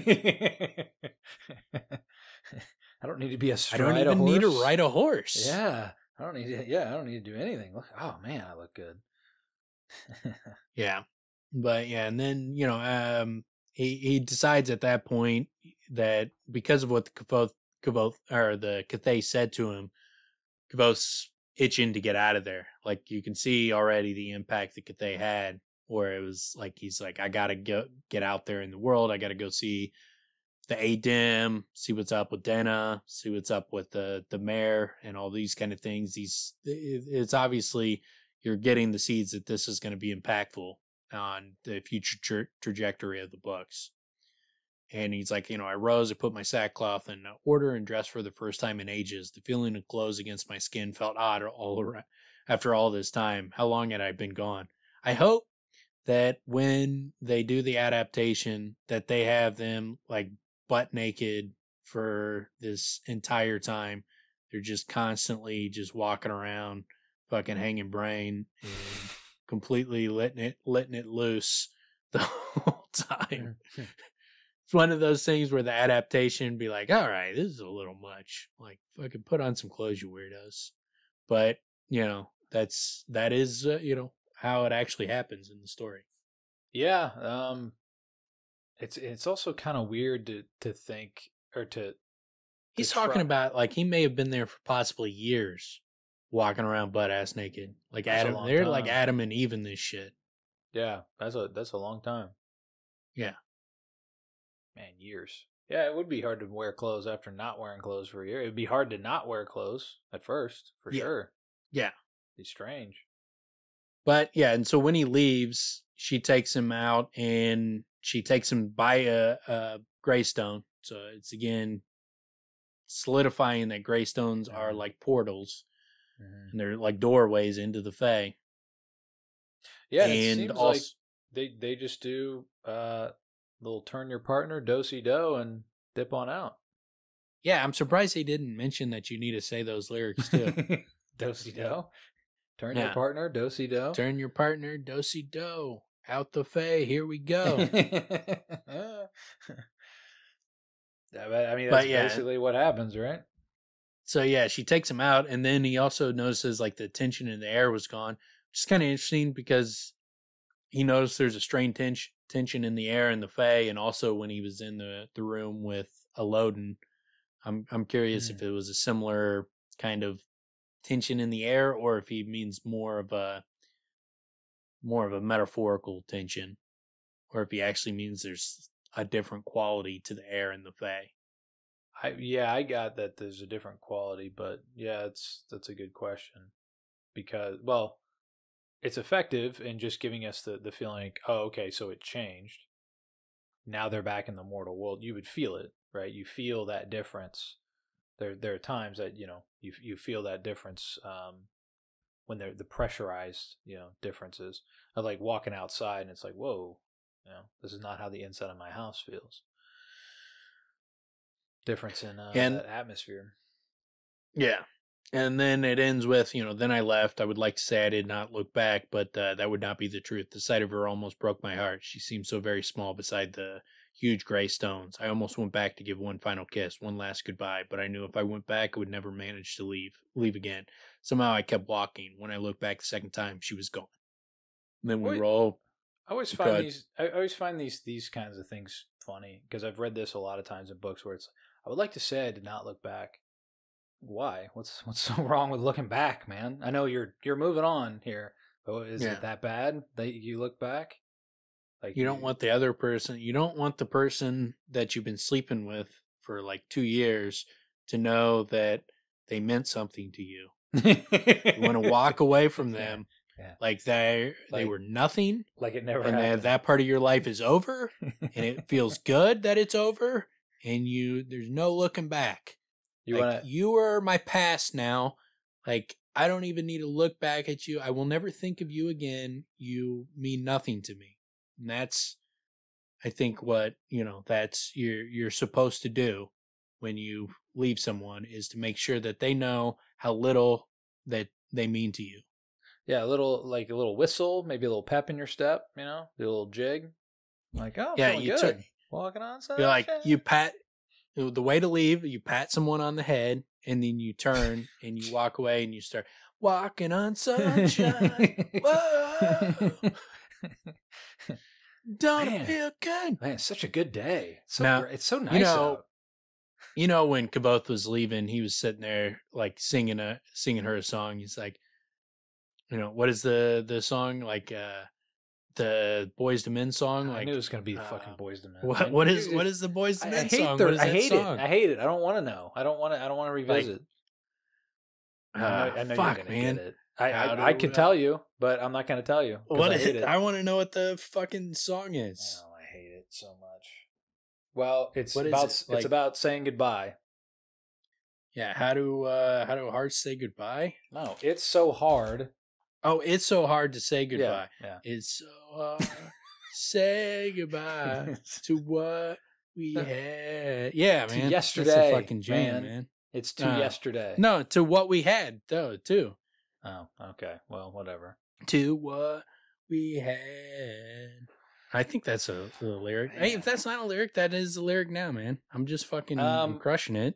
Well, no, you're not. You lost the melody and the harmony. Whatever. So you're not crushing anything. Look, I think it's been firmly established, and all the times I've sang on this podcast, it is firmly established that I have a really good singing voice. Yeah, everyone's getting that. Everybody's getting that. Yeah, everybody feels that one. That one hits hard. But yeah, then we go into chapter 107, titled Fire. And it's like, I came to the Pennyworth Inn long after the sun had set, and goes and sees that the crew's there telling a story about his demise to Felurian. And then he pops in, swinging his Johnson in everybody's face, and tells him a story about him and Felurian. Blows some nips off.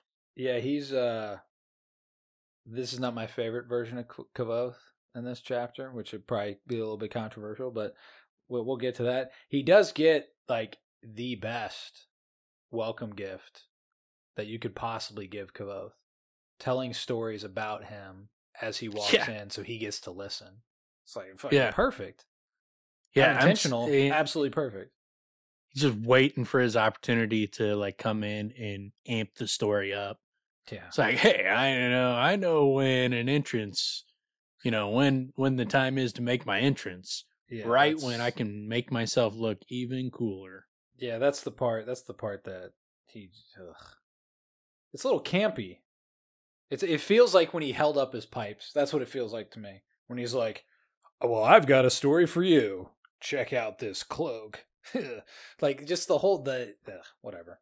But he's gonna, he's a showman. He's gonna be okay. A slam jam poet with Ambrose. He's gonna have a little bit of flourishing campy style. You're just gonna have to accept that's who he is as a person, and some people like that about him. So deal. Deal. But I'm starting to feel like what we've continuously reiterated, like him with the cloak, how dashing he thinks he looks, and how we like to say that us and the entire, audience around him in the books, even the characters in the book, are like, no, dude, that's where he's an unreliable narrator. It's that he loves cloaks so much, and everybody else is like, he's ridiculous. It's more he's an oblivious narrator. There he doesn't realize how everybody else is looking at him. And they're all looking at him like I'm looking at him because my perspective is the right one. Well, okay. So that's the way I'm kind of feeling with Kvothe coming in, with holding up his pipes and what he's doing here when he's coming in. Like, hey, get a load of me. And I think that those things, to me, I would be like, dude fucking, tone it down, bro. Okay? Let's do a couple notches. It's like 16 just had sex for the first time. I'm surprised he didn't kick in the door. And he's like, I boned Felurian. I did it. Fucking waving her panties around like, what's his face? It's like swinging panties over his head. Like, it's Felurian. I did it, guys. Lost my V card. Anthony Michael Hall. That's who I'm thinking of. Damn it, I can't remember the name of the movie. Are you talking about the one where they make the woman? No, the one with it's Molly Ringwald, and it's not Breakfast Club. 16 Candles. That's the one, yeah, where he holds up the panties in the bathroom to all the other dudes. I don't remember the movie. It's been too long. I think that happens in that. There's a few pretty classic moments in the film, I'll call it that. Yeah. That's take what you can get, because that's what a lot of 16-year-old kids would have done. It's like they walk away from Felurian, and then they're not gonna brag, and Kvothe's like, I gave myself a little bit of amp my story up a little bit. Like, no, they're coming in over the top, fucking talking about all the things they did to Felurian. Well, and also, by the way, you mentioned, he's 16. What kind of a shitty-ass beard can a 16-year-old, typical 16-year-old grow? I bet you his beard sucks. Yeah, it's got to be terrible. Well, sometimes there was some 16-year-olds that, like, they were fucking growing full fucking beards. That is rare. I mean, there was, like, 2 people in high school that were like, yeah, that's a pretty fucking impressive beard. Like, I remember there was, like, dudes like in middle school, like there was like 1 or 2 kids in middle school that could grow like a pretty impressive beard. Yeah, and it's like, dude, what is up with that guy? Like, there's no way. Yeah, that guy was like 18 in junior high. That's why. No. There was even guys like I played soccer against. Like I can specifically remember one guy who because I had to match up against him, and so I was tiny back then. I was like your size back then, and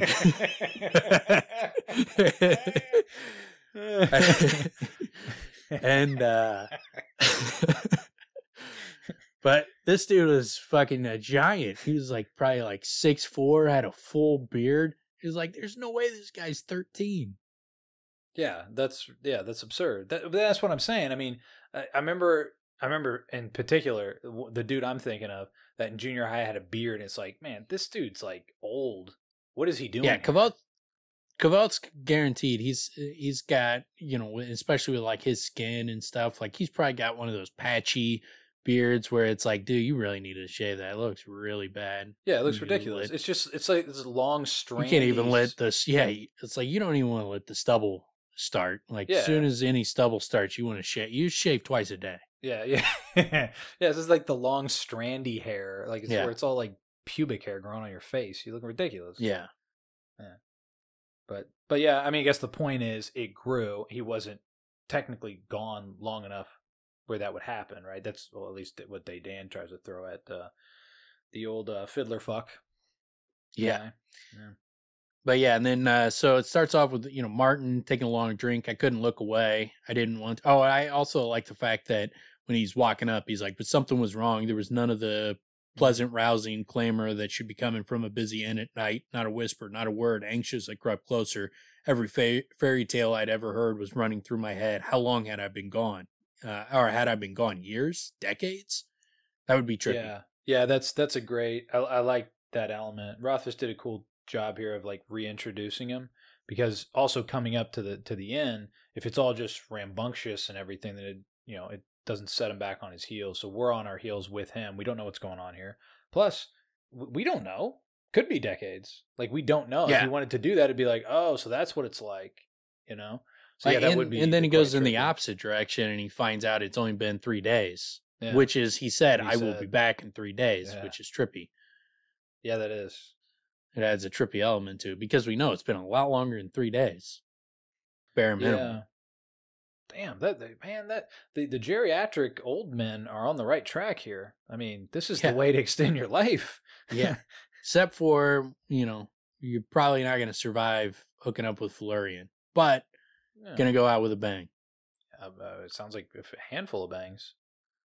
Yeah. The mini. If you can get into the Fae and not have sex with Felurian, well, the problem being not a lot, because your body probably can't withstand, you know, if you're a frail old man, your body probably can't withstand much from Felurian. It sounds like his first time with Felurian, he's like, you know, my body grew tight, taut. It was like I was starting to break.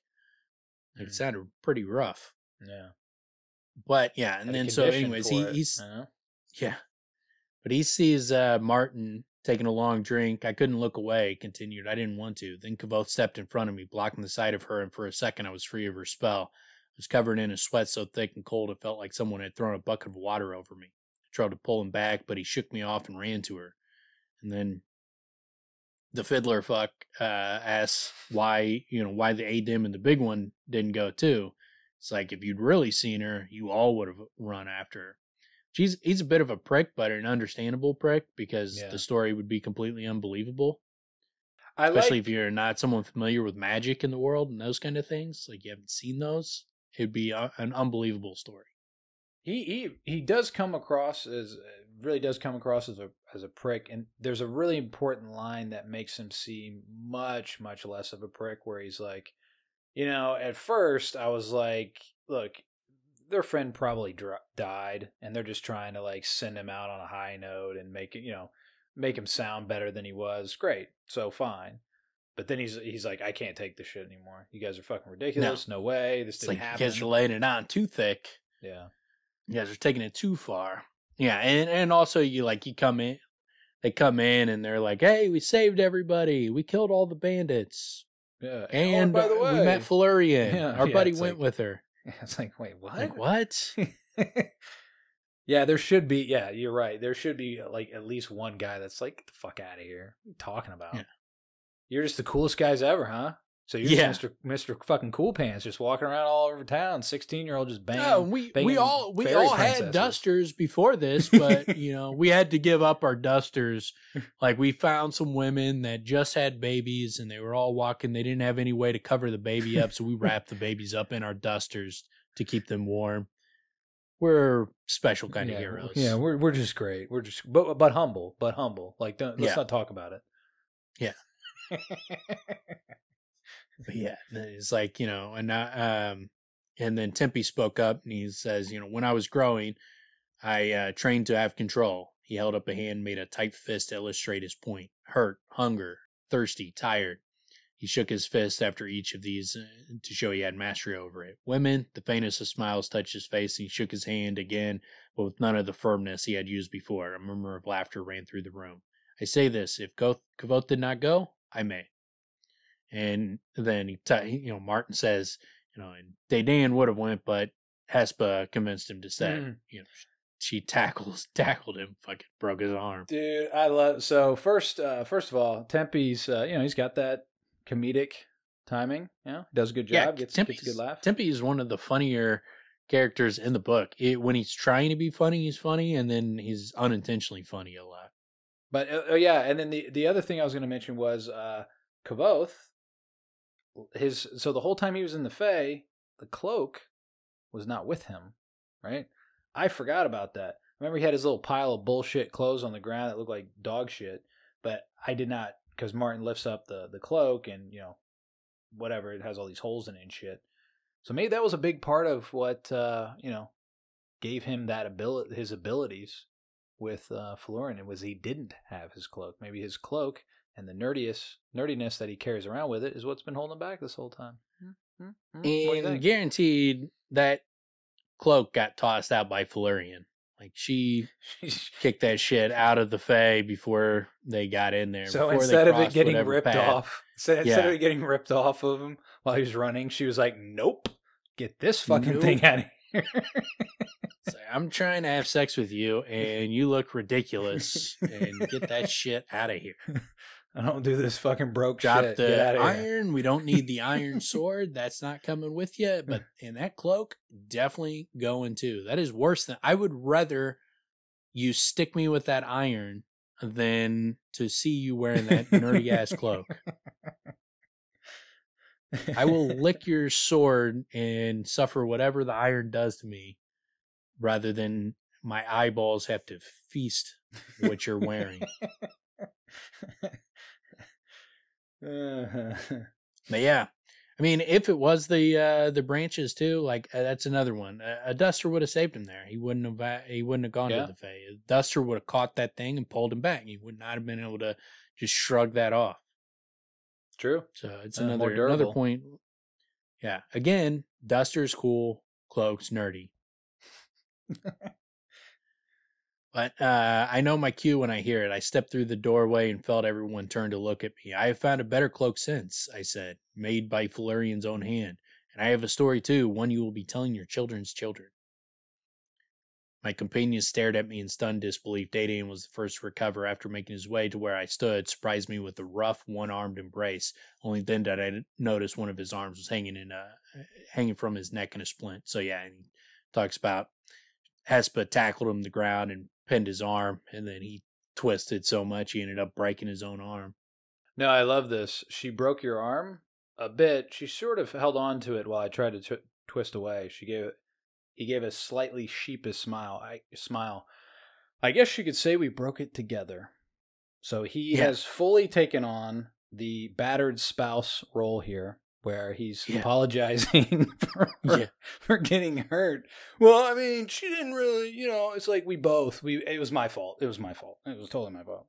Yeah, I ran into a door. It was totally my fault, man. She came home late from work, and, I burned the fucking soup, and... How do you burn soup? I shouldn't have looked at Felurian. I shouldn't have looked at her. It was a mistake. It was a mistake, and you know what? I got what I deserved. That's it. So... Did you hear me, honey? Did you hear me? Yeah. Hespa would be a rough one. Like, there's that when Bill Burr's got that stand-up bit when he talks about, like, guys that go and sleep on the couch. And they're like, hey, you know how it is. Wife made me have to sleep on the couch. It's like, no, I don't know how that is. It's like, what are you talking about? It's like, I'm bigger than her. She gonna make me sleep on the couch. He's like, but unless you're dating like some, girl that's in the MMA, and he's like, then it's like she's choking you out, and you're like, fucking pass out and wake up hours later, passed out on the couch. You always do this. Put you in Hespa would be that girl. Yeah, Hespa would be that girl. Yeah, I do. I I'm not sleeping on the couch. You sleep on the couch. I'm like, oh really? Hespa fucking comes over and just chokes you out and drags you down to the couch. That is funny though. Yeah, it's like I have a bed. Why am I sleeping on the couch? What is this about? I'm sleeping in the bed. I don't like to wake up uncomfortable, and I like to get sleep. There's also that. No, there. I guess especially if you told me to go sleep on the couch, like, hey, you need to go sleep on the couch. Like, well, now that it's never happening. You're the only way you were getting me on this couch is if you annoyed me enough where I was like, fuck this, I'm out of here. I'm going to go sleep on the couch so I can be away from you. That is your chance to get me on the couch. If you tell me to go on the couch, then it's never happening. Yeah. Yeah, I could say, I'm with you on that. I could see the, where it's just like, I can't fucking sleep next to you. This is annoying as shit. Or, it's infuriating me, so I will go elsewhere. But I have a guest bedroom at this house, so I'll just go in the other bed if I had to. But I'm planning on that. My bed's pretty comfortable. So, but yeah, and then and then he goes, as I looked at the crowd of people, I felt suddenly disoriented. How can I explain? So this part where it kind of seems like the Fae stuck with him a bit, more than just, I got used to the custom. He seems different in some of the descriptions in this chapter where he's like, I've already told you I don't know how much time I spent in the Fae, but it had been a long, long while. I had lived there so long that the strangeness of it had faded. I'd grown comfortable there. Now that I was back in the mortal world, this crowded tap room seemed strange to me. How odd to be indoors rather than under the naked sky. The thick-timbered wooden benches and tables looked so primitive and rough. The lamplight seemed unnaturally bright and harsh to my eyes. I had no company but Felurian for ages, and the people around me seemed strange by comparison. The whites of their eyes were startling. They smelled like sweat and horses and bitter iron. Their voices were hard and sharp, their posture stiff and awkward. That he smells the bitter iron. Like it stands out, like you smell the iron on people. But yeah, but that only scratches the bare surface of it. I felt out of place in my own skin. It was profoundly irritating to be wearing clothes again. I wanted nothing more than to be comfortably naked. My boots felt like a prison on my long walk to the Pennyworth. I'd constantly fight the urge to remove them. Looking at the faces around me, I saw a young woman of no more than 20. She had the sweet face and clear blue eyes. She had a perfect mouth for kissing. I took a step toward her, fully intending to catch her up my arms, and I stopped suddenly, just as I began to reach out one hand to caress the side of her neck, and my head spun with something very close to vertigo. Things were different here. The man sitting beside the woman was obviously her husband. That was important, wasn't it? It seemed very vague and distant fact. Why wasn't I already kissing this woman? Why wasn't I naked, eating violets, playing music underneath the open sky? That's the part that sounds like the Plumb Bob to me, where it's like he's like, wait, I'm not supposed to do this. Why am I not supposed to do this? Why am I not doing this? That's where the inhibition type thing seems removed. It's funny, a lot of these traits remind me of LSD. Like you come into a room and you're like, why is like this place is like dirty? And it could be a place you've been to a few times and it's like it's not. It's just the same as it's always been, but you have a completely different perspective at this point. And there's another part, I think, like coming up here. Yeah, looking around the room, everything seemed terribly ridiculous. People sitting on their benches, wearing layers of clothing. Just like the whole.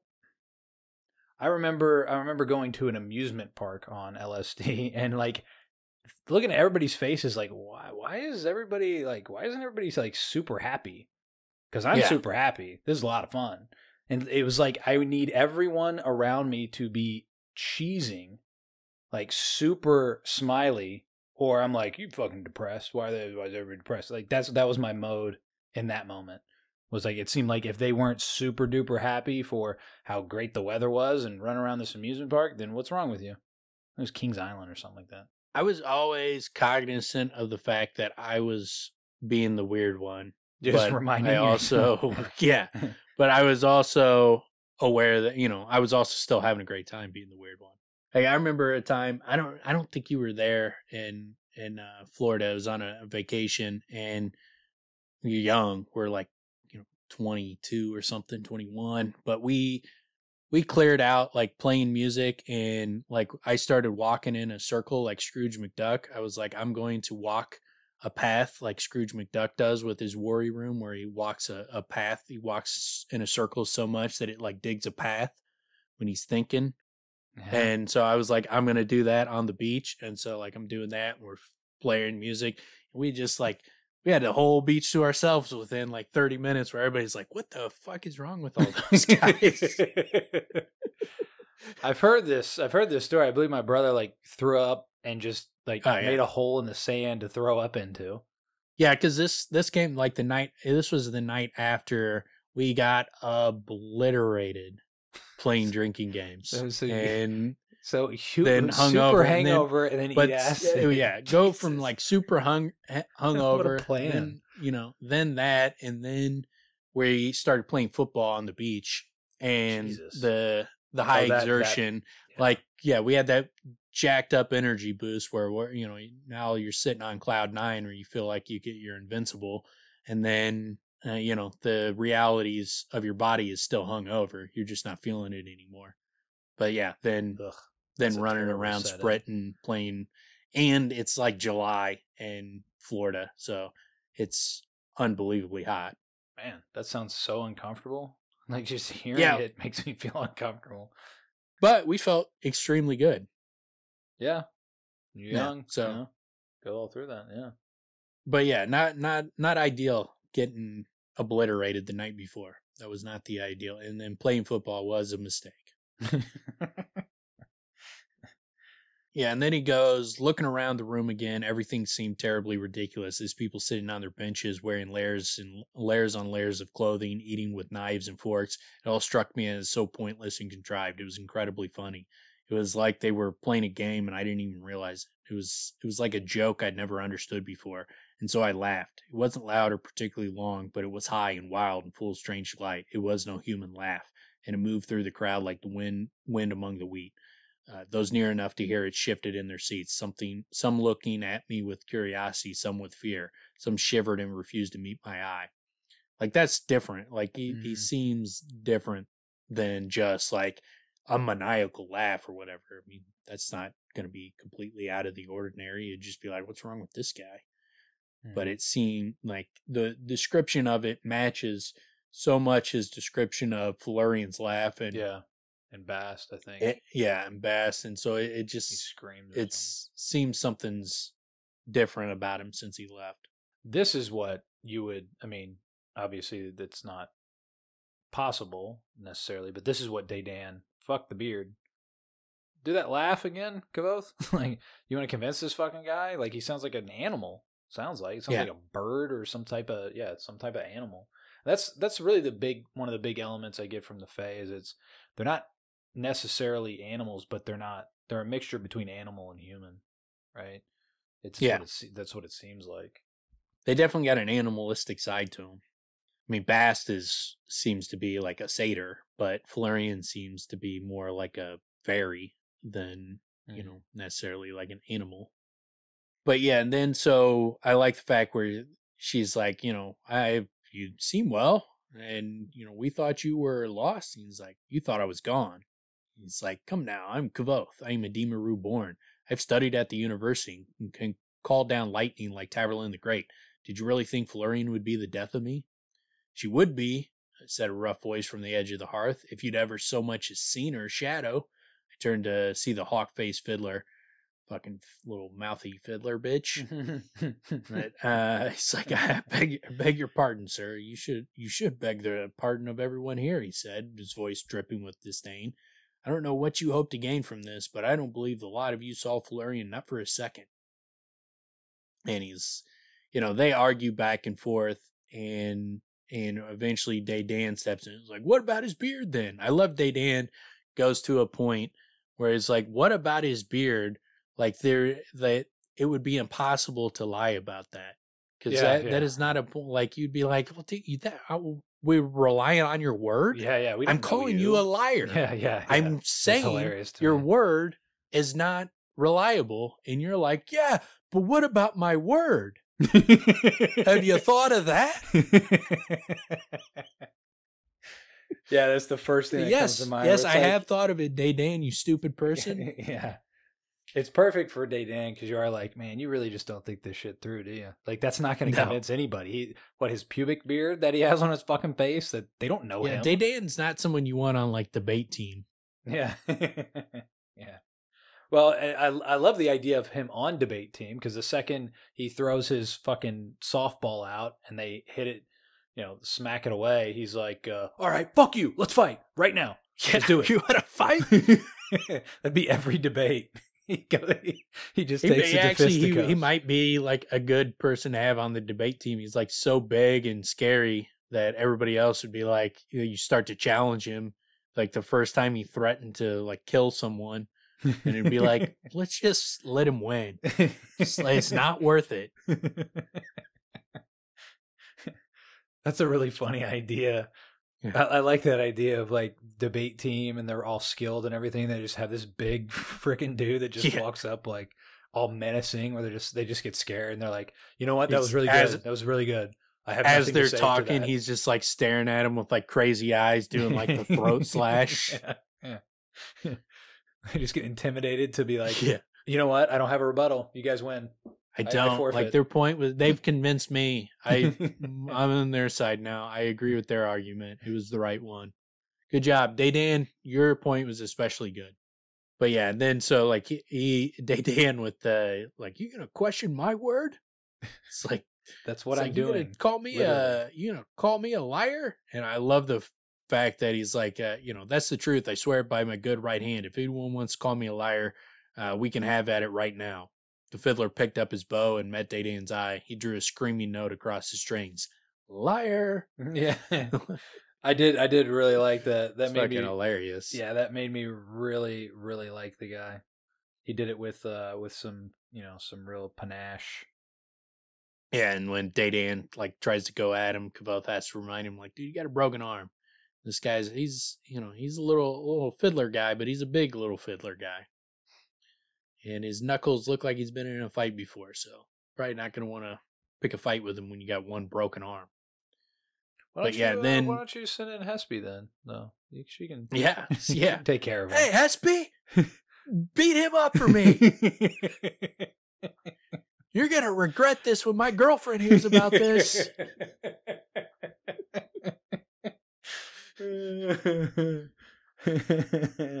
I love it.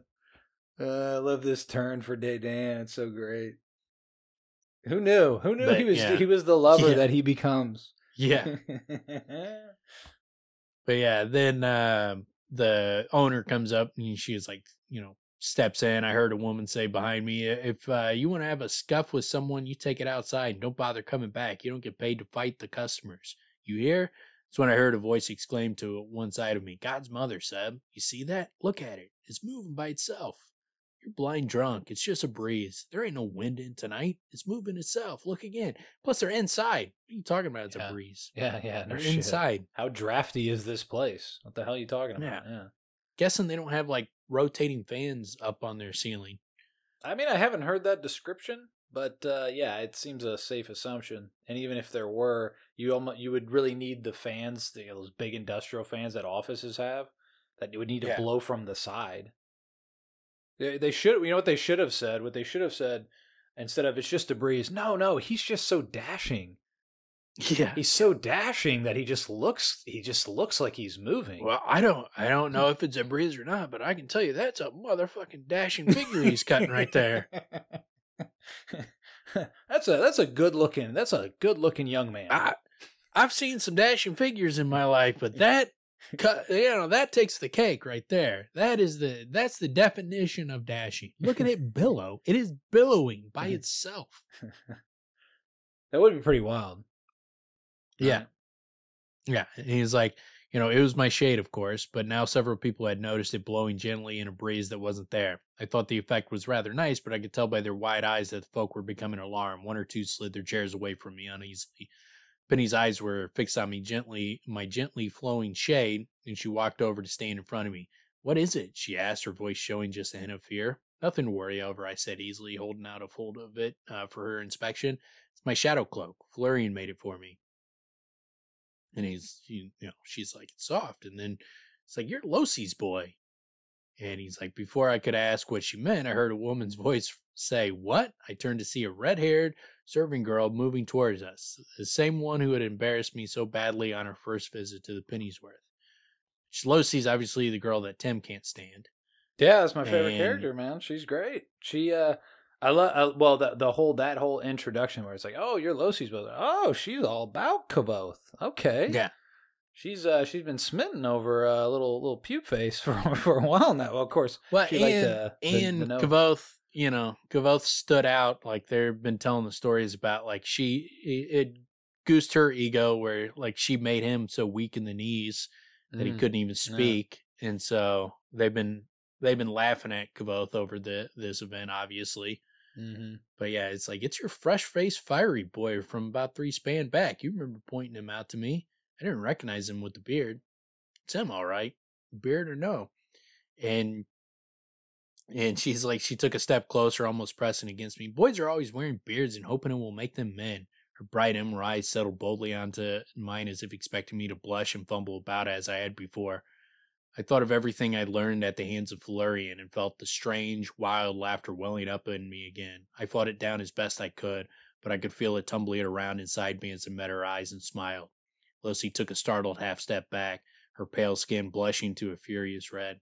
Love that part where she comes walking up, fucking old swagger cock Losi, walking up thinking she's Billy Badass and gonna fucking trip him up again, and then he just the joy and Breaks the laughter of the thing, like, overwhelms him, where he's just like, no, not the same dude. I like the description, especially. Again, it's a small thing, but it says a lot for me. Her dangerous green eyes swept over my shade. So like, or he describes her coming over, but like the dangerous green eyes is like, oh, this girl's trouble, man, which is like trouble for me. Like this is definitely my night. This is what I'm doing. Like this is what I'm going to do now. Which I described that before of like when I ended up waking up fucking somewhere I wasn't supposed to be. Not that I was married or anything, I was single, but the whole night went a completely different way because a woman asked a friend of mine to dance, and he's like, "Oh, you go with her." I'm like, "This is gonna be a problem." That's what that makes me think of. It's that sort of situation. Yeah. But I like that, and then I do like she comes over, like, but then she basically gets takes a half step back and like. I don't know how you describe what happened there, right? She got like humbled, or I don't know what that is. What you call that? Well, it's a situation where like, she walked in thinking she was like the fucking prime, and I'm the one in charge here, and then he quickly made her back down. He intimidated her. And so it was like, oh shit. Like, it's just one of those reactions. Like, you've had moments where someone has a presence about them and it's intimidating, or they have like something where you would feel not necessarily uncomfortable around them, but you'd kind of like you maybe even would want to impress them, like and it would, but it's a role reversal. Like she had looked at him before, like she could just walk all, and I've had that with like girls. Like I had think of a specific girl in mind where she had me twisted up when I was in high school, but then we met out of high school after I had a little more experience under my belt, and it was a complete role reversal, where it was like, then I was the dominating force in the, in our little hookup, in our relationship, whereas before she could have fucking ran me ragged. There you go. So like, I think of it as something like that, where it's just the roles have been flipped on her, where she's not the one that's kind of got the supreme confidence and control of the situation. Now she sees that Kvothe has complete control of the situation. He would be intimidating. He just hooked up with Felurian, and you believe it. So you're like, this dude's different. Well, and then you're hearing stories about him calling lightning, and it'd be like, this ain't the scared little boy that I ran into. This is a fucking intimidating man. And when did they say? They said, I mean, it's only sounded like maybe a couple months ago. Like, how long was it? I'm trying to remember. Well, like 3 span, so, or a couple span. Like, I mean, it couldn't have been that long because they only had like, maybe a month's worth of supplies. So maybe like 40 days, 44 days, something like that. That's a short period, but 3 span would be like 33 days. So, I mean, a lot obviously has happened. he stabbed that dude to, smithereens, and then lost his V card. So yeah, lots happened. Yeah, and they just heard the story of this dude's calling lightning like Taverloon the Great, taking out an army of soldiers. Mm-hmm. And they're saying he went with Felurian, then he's coming back, he's got his cape. She goes to look at him and goes to intimidate him, and then he's looking at her with this, like, almost like you could see it as like a lecherous look, like he's just looking at her like she's a piece of meat or something, where it would be like, oh shit, this is not the same guy that I just tripped up with a smile or a little, rub my hand across his cheek, and this guy goes weak in the knees. It's not the same dude.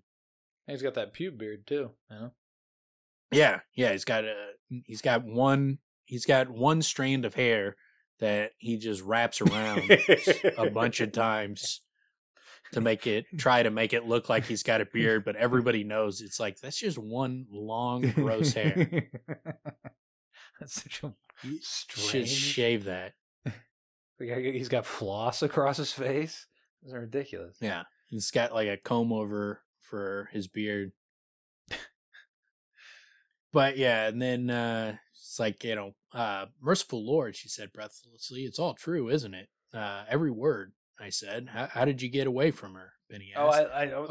I do. I just wanted to mention, I really like that description of, so Penny now is like, because Losi's like, look at his eyes. He's got like a fey look about him. And she looks curiously at Kvothe, flushes a bit, and crosses her arms in front of her chest as if he had seen her naked. Yeah. Yeah, that's pretty...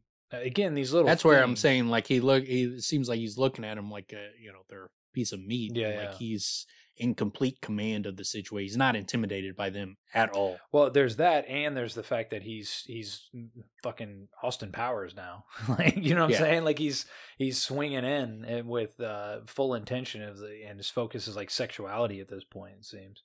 So yeah, it kind of dresses her down, and she's not real comfortable with that. She hadn't been doing her Pilates lately. No, well, it's intimidating. That's what I mean. If she had been doing her Pilates and she had her shit together, she would have been like, hey, all right, yeah, take a look, bruh. But yeah, and then it's like, merciful Lord, she said breathlessly, it's all true then, isn't it? Every word. How did you get away from her? Penny asked. Oh, come on, Penny. The fiddler cried out in disbelief. You aren't buying this pup story, are you? Losi turned and spoke hotly. There's a look a man has when he knows his way around a woman, Ben Creighton. Not that you would know. When this one was here a couple span ago, I liked his face and thought I'd have a roll with him. When I tried to trip him up, she trailed off, seemingly at a loss for words. I remember that, the man at the bar called out. Funniest damn thing. Thought he was going to piss himself. Couldn't say a word to her. So he found some farmer's daughter since then. It don't mean... But I love that aspect. They're like, look, there's a look when a man has banged it out a few times. And this dude has fucking banged it out. I love the fact that they're talking all about this with him right there. Yeah. Like, yeah, I thought he was going to piss in his pants. And it's like, oh, yeah, I remember that. Yeah, you look like a fucking idiot. And so he fucking found some farmer's daughter. Don't mean shit. It's like, dude, he's right here. You know, if it were me in that position, I'd get a little uncomfortable with all these people talking shit or talking about me as I'm sitting right there. Tempe should have jumped in like, yeah, and he's got these big hairy balls now. That's why the mayor put him in charge. You should see his balls; they're so hairy.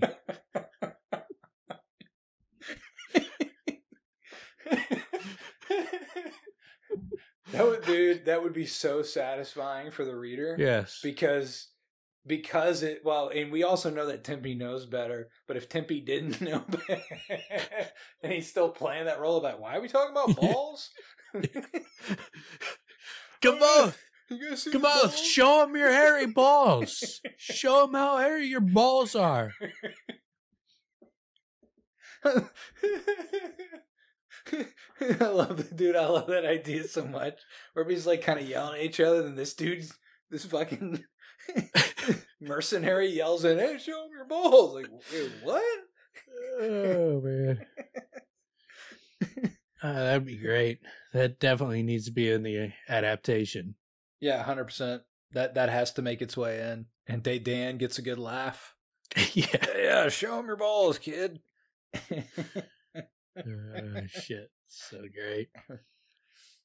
Yeah. Then it was, she tells the guy to get out, and then Losi stepped close to me again, brushing her hair back. Was she really as beautiful as they say? Her chin went up proudly. More beautiful than me? I hesitated, then spoke softly. She was Felurian, most beautiful of all. I reached out to brush the side of her neck, where her red hair began to curling tumble downward, then leaned forward and whispered 7 words into her ear. For all that, she lacked your fire, and she loved me for those 7 words, and her pride was safe.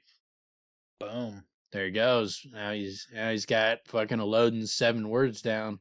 Yeah, dude. Yeah, he smashed. The dude's got the key to chastity. He's got like the key to chastity city belt? key to chastity belts. Yeah. Works on every lock. Yeah, that's 7 words again. But yeah, that was a great line. I love that. Where it's like, oh, dude, he fucking hit it. Well done. Yeah, that is a good line. That's like a legit like that. I don't read that as like a cheesy line. That's a good line. Like if you said that in person, I'd be like, it's pretty fucking good line. Yeah, I'd give you credit there. Yeah. Even though I would want to not give someone credit for it, I would still have to be like, even though I don't want to compliment you. Yeah, that's a good one. But yeah, I would have to give it up if I heard that. But yeah, and then she's like, how did you manage to get away? And he asked the owner, and she's like, then I moved to the front room, sat on the hearth, and told them the story. Or rather, I told them a story. If I told them the entire truth, they wouldn't have believed it. Felurian let me go because I was holding his song hostage. Simply didn't fit the classic lines. So what I told them was closer to the story they expected to hear. In that story, I chased Felurian into the Cthaeh. Our bodies tangled together in her twilight glade. Then as we rested, I played her music light enough to make her laugh, music dark enough to make her gasp, music sweet enough to make her weep. I like that aspect. I think this is also, too, part of the reason people will talk about him as an unreliable narrator, because he does lie during the story, and he lies here and shit like that when he's telling his story, and he's trying to tell, but he also comes out and says, like, this is different. I'm not doing that here. I'm trying to tell the truth. And he's telling when he was lying in these times. Exactly. Like I think this is different. That's what I was saying earlier. I mean, he again, his father talked about it. He's talked about it repeatedly, where you do to make the story work. And if he's telling you that you do it to make the story work, then yes, some of these stories, granted, would have a little bit of embellishment, but he's telling us here literally what he's saying. We just got the real story. Yeah. So yeah, it elevates it assigns truth and fiction between the two. Yeah. The fact that he's telling you when he's lying and why he lied and all that kind of stuff, also lends credence to the fact that he's not lying currently in this retelling. Mm-hmm. But then he's like, but when I tried to leave the Cthaeh, she would not let me. She was too fond of my artistry. Shouldn't be coy, I suppose. I implied rather strongly that Felurian thought quite highly of me as a lover. Offer no apology for this behavior except to say that I was a young man of 16, proud of my newfound skills, and not above a little bragging. Yeah, that is 100% how a shit ton of guys are. Like, if you went back in the group discussions between all of our friends and shit when we were like, in early 20s and thinking we're fucking king shit, like we unlocked the keys to the world, like we're not doing something that people have been doing since the beginning of time. We're like talking like we fucking reinvented this shit. Yeah. Thinking back, it was fun to live. It was real fun at the time, but yeah, thinking back is so absurd. I would laugh my ass off if I listened to myself now. I would laugh. I would also be embarrassed. Like, I wouldn't be able to spend time in the same room with myself. I'd be like, dude, shut the fuck up. What are you talking about? Yeah, just supreme confidence and arrogance combined. Ridiculous amount of cockiness. Yeah. Yes. Which is a great combination to have at that age to power through and get some shit done. And, if you grew up and you weren't like, a cocky, arrogant kid, and, it might not be relatable, but there's plenty of stories with fucking shy, awkward fucking heroes. And, occasionally you need a Han Solo because those, some people are lean more towards Han Solo. And so they're relatable to people like me.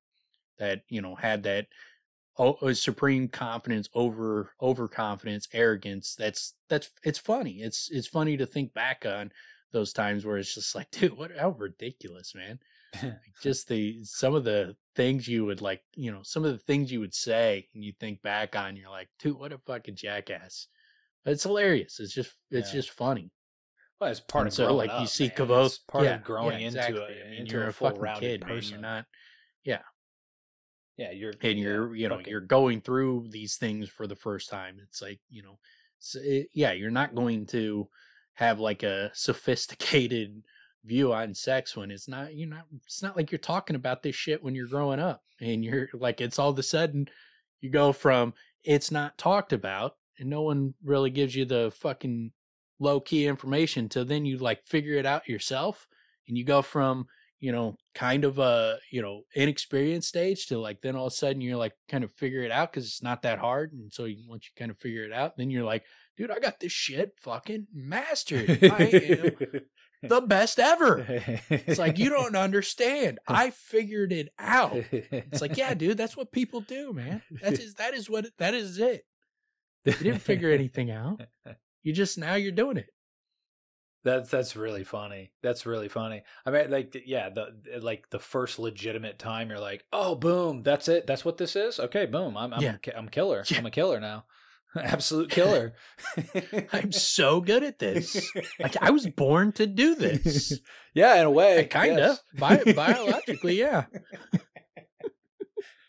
Yeah, you are accurate while being a little bit too excited about it or braggadocious about it.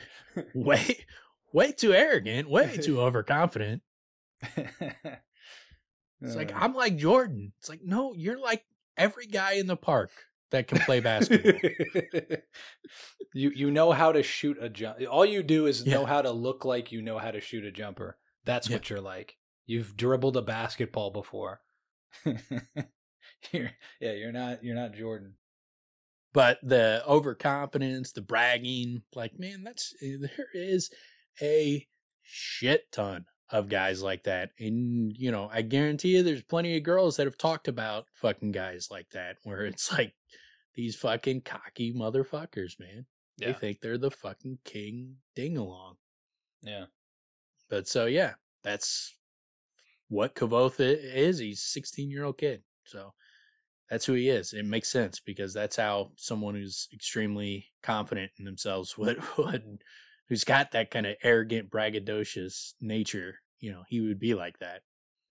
I mean, but also, and then also you do have to consider he did just kill all those mercenaries, and he did just best Felurian. I mean, he actually did.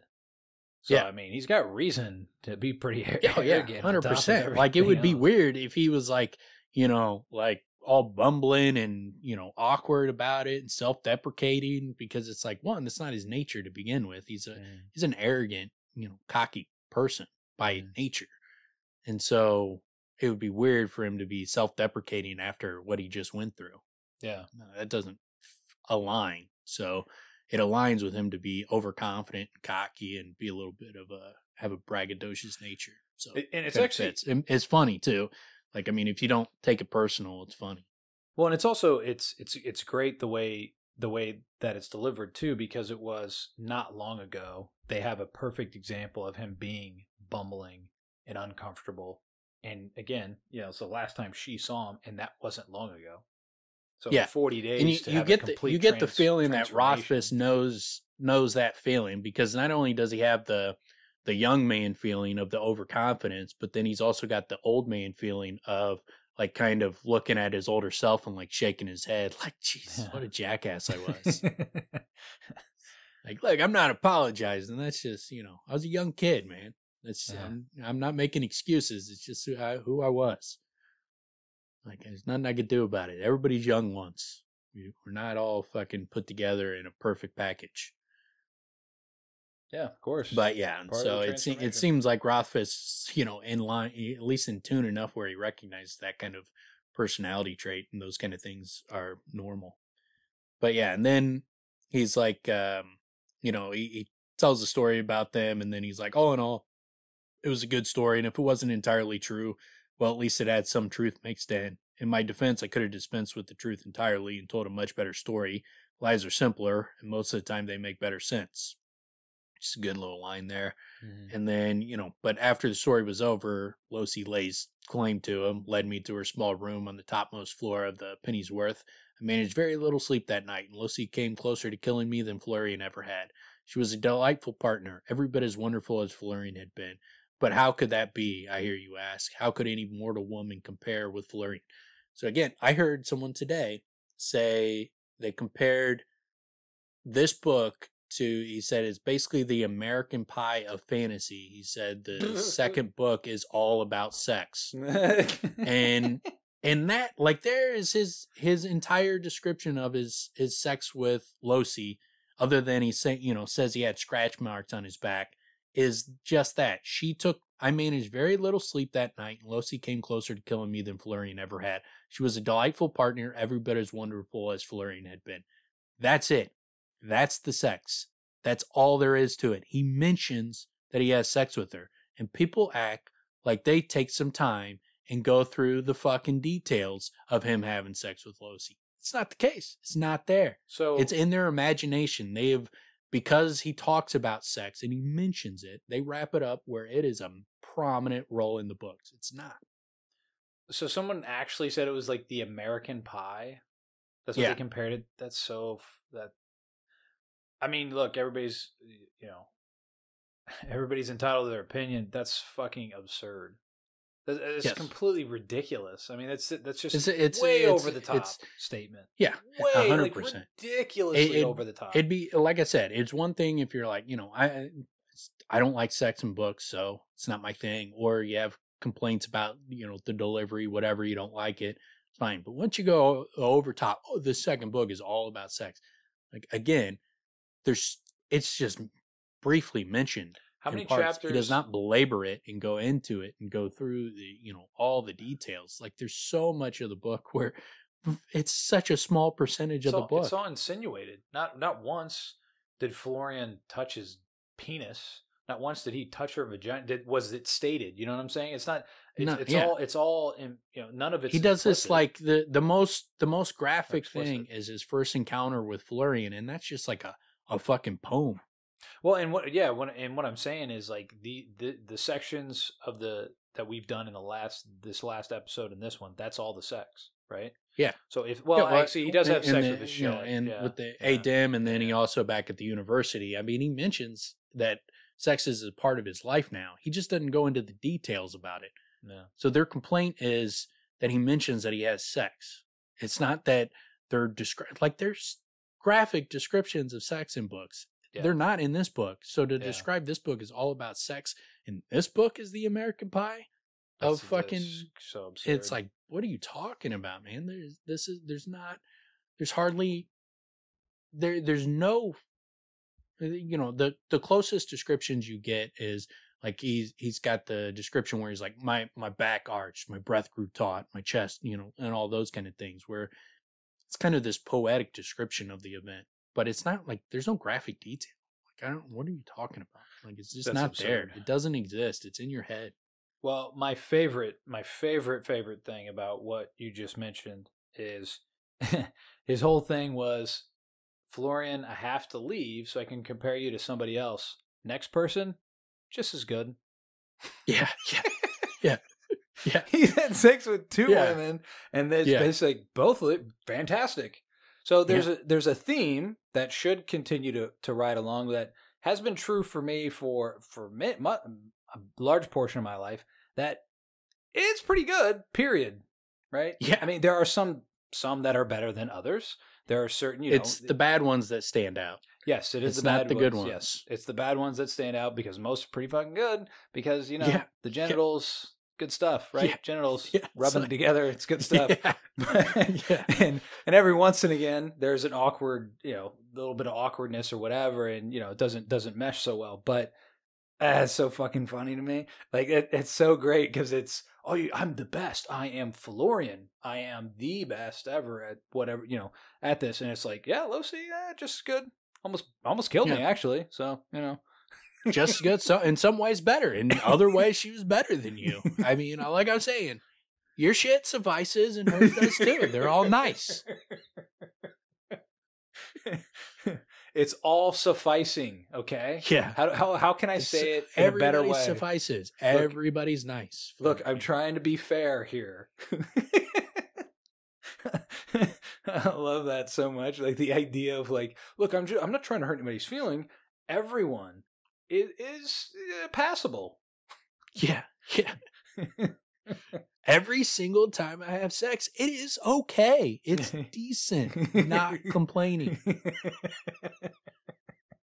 It's like, why are all these women getting madder and madder at me? I'm trying to say everybody is okay at it. They're not bad.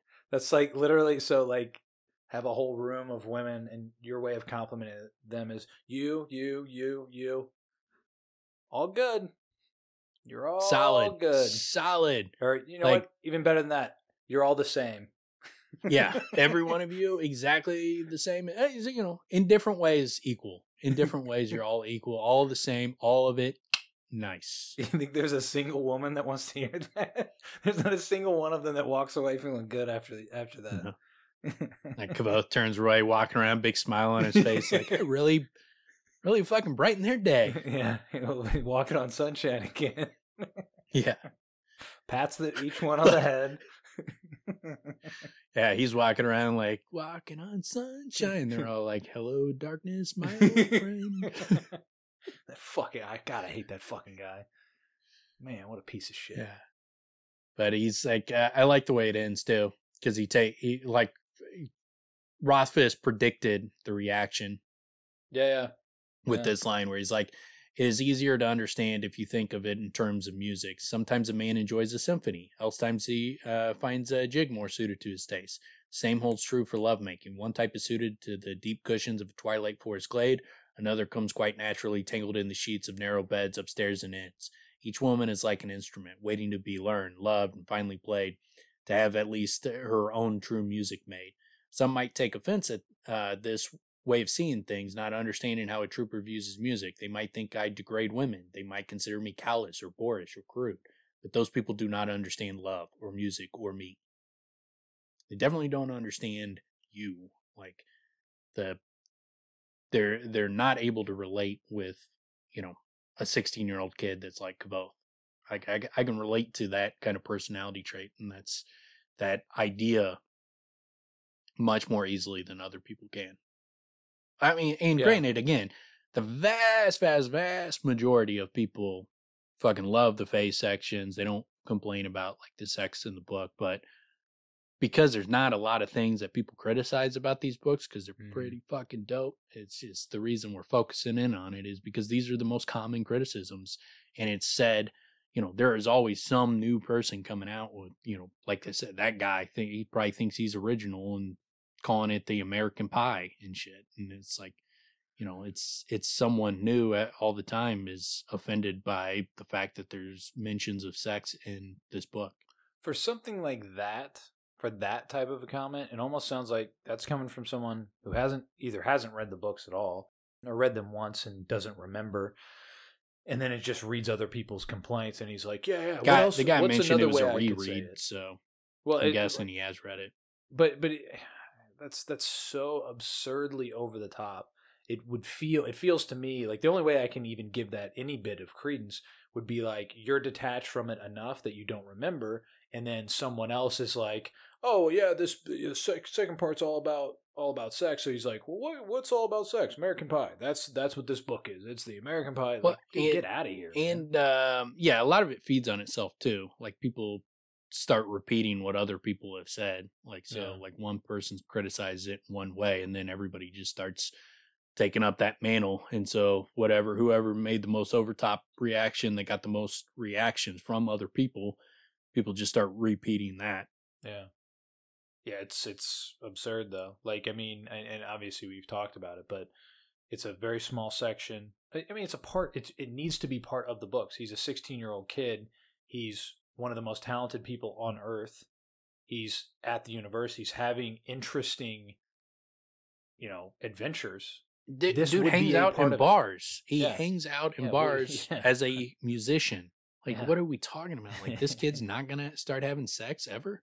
That's pretty What funny. are we waiting for? He's just gonna, get with Dinah and they're gonna get married and have babies. Like, we already know how the story ends. He's at the bar by himself.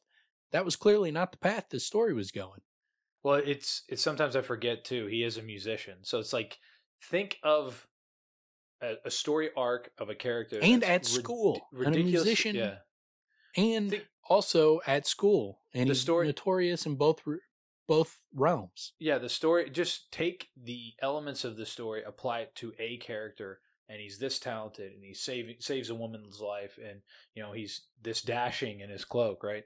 He's a musician, he's an extraordinarily talented musician and arcanist, all these other things, and he's not going to have opportunities to have sex, which he wouldn't then go into. He's exploratory. He's gonna be a bumbling idiot fucking forever, and it's ridiculous. never gonna seize the opportunity.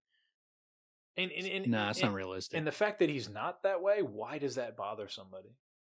Yeah, you know what I'm saying? Like, what, to not have it in the book at all, I think is a huge. I mean, fine, he could do something else, and I probably wouldn't be dissatisfied. But the best books I've read have sex in them. They're not a focal point because I don't really read those types of books, or at least I haven't. But it doesn't draw back because it's a full rounded human experience. That's what I want in the characters that I read. I want it to be a full rounded human experience, especially if it's a freaking kid, man. If it's a coming to age freaking novel, well, then what the hell are we doing here? Yeah. Such a weird. Yeah, it doesn't make. I mean, it wouldn't make any sense for him to be who he is, and he's just never. That door never opens up, because especially when you throw into the fact how guarded he is and how isolated he is. Like, this is not a guy that would, and he hitched his wagon to Dinah, who's just like him. So it's not like he's in a position where he's going to get a girlfriend and they're going to, have a good relationship. Like, you talk about what a terrible boyfriend this dude would be having. Like, he's like single-minded agenda, all about like his focus on what he wants to happen. He wants to get revenge. This would not be the guy you want as a fucking boyfriend. You'd be terrible. Yeah. He's completely focused in on himself, which is fine. Like, I mean, that's his, that's what he's doing with his life. So that's fine. But that's not like, if you're a girl or, if you're a guy looking at Dinah would not be the girl you want. She's completely focused on herself. I was going to say, Kvothe, Dinah, Felurian are 3 examples of like 100% themselves. 100%. So, yeah, not ideal for a relationship. More, for what actually does happen. Felurian's so into herself that, like, when Kvothe is not into her, she goes and cries about it. Literally sobbing cries because he is not attracted to her at the moment, and he's dealing with some shit, and she's just, he doesn't want to touch my boobs. Yeah. So yeah, they're not prime relationship material, but they still would have a drive. It's not like that's gonna disappear. You just don't have any kind of drive to be with someone just because you're not going to be, good for a relationship. Yeah, I mean, I get it feels to me like almost like maybe you said it a bit earlier. It's like, because people don't have a lot of critiques, people just look for them. What is it I can critique? Well, this one bothers me. It's not perfect. If you're looking for a perfect book, just stop. I mean, it doesn't exist. There's no perfect story. I mean, what do you? It's subjective. There's always going to be something that, is going to bother someone. I mean, there's people that, will complain that I drop a lot of F-bombs, and, my view is like, I think it's okay for you to have wrong opinions, and it's okay for you to be wrong. I'm comfortable with you being wrong about me. And so, like, I'm nailing it, got everything right, did it all perfectly. But if you think I did it wrong, that's fine. I accept your wrong opinion, and I'm glad that you have it. So that's how you got to treat books. Like, sometimes there's going to be things in there that, are not perfect for you. Well, I do that with everything, books, music, whatever. People don't think that what I like is the shit. Well, you're just wrong. Period. Yeah, 100%. And but each his own. But that's still just you're for wrong. me. Like other people, like I've never met anybody that is wrong. Is right about everything and their opinions. Like because I've never met the person who agrees with me on everything. Oh man, that's such a ridiculous statement. You just made that whole. Ugh. What do you mean? Wow. What do I mean? Oh my god. Oh, look at you over there see, you nailed it. That's a perfect example right there. I don't agree with you what you're saying and doing right now. So that's a perfect example. Is like, it's okay to have a wrong opinion on things. And so I'm okay with your wrong opinion about what I just said. Well, having trouble breathing? I'm having trouble relating to your fucking heap of bullshit right now. Well, hold on. I'm humble about it. I'm being humble. Clearly very humble about the whole thing. I'm just saying, very humbly speaking, it's okay for people to have wrong opinions because I haven't met the single person who agrees with me on everything. You start introducing your thoughts with, well, humbly speaking. If I can be so humble. If I could be so humble, I think what I said was right and what you said is wrong. What do people, isn't that like a fucking meme? People say like humble brag ... or some shit like that.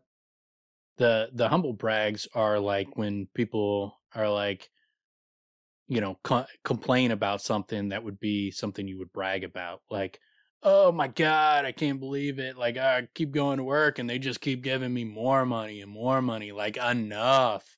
Like, stop giving me all your money. Like, I've got enough. I got so much. I can't even take any more of it. It'd be like, well, now what? That's absurd. Yeah. Yeah.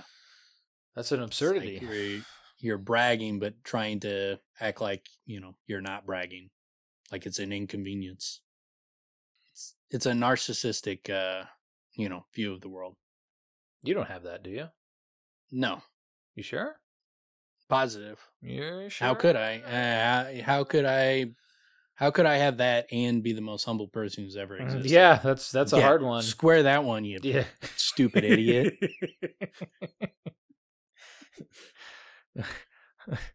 I'm not narcissistic, but I am the most humble.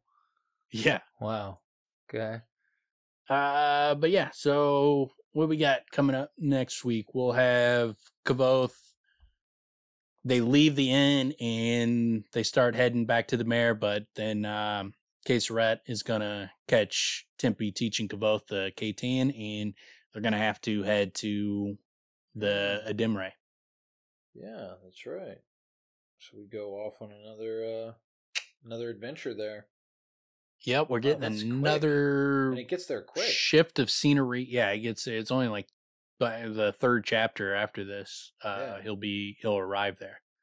A liar and a thief. Yeah, he's there quick. Oh yeah, and they do not like him. They're not impressed.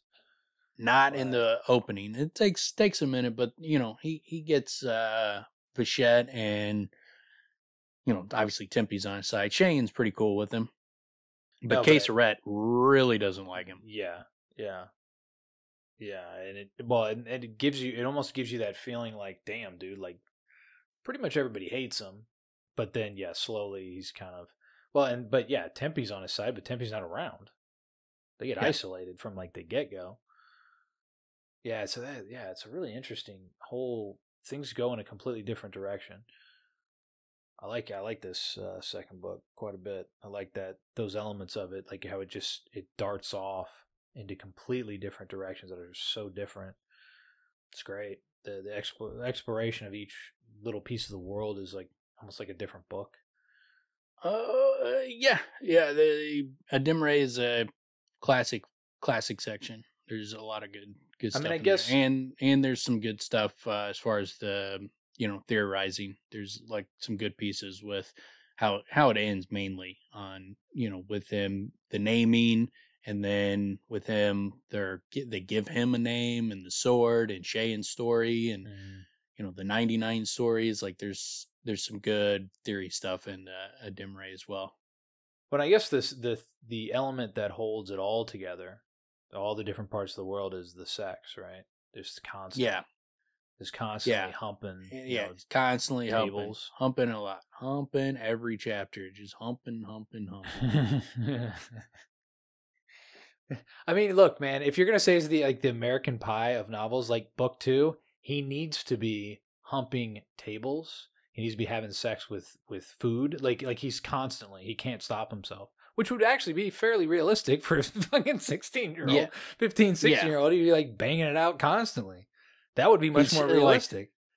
They're getting frustrated with him because like he's their leader to hunt down the bandits, and he's just constantly fucking like you just hear like you know you hear the fucking sound. Yeah, that's like, dude, fucking stop it, man! Enough. Trying to get some sleep. What is wrong with you, man? I'm 15. Yeah, leave me alone.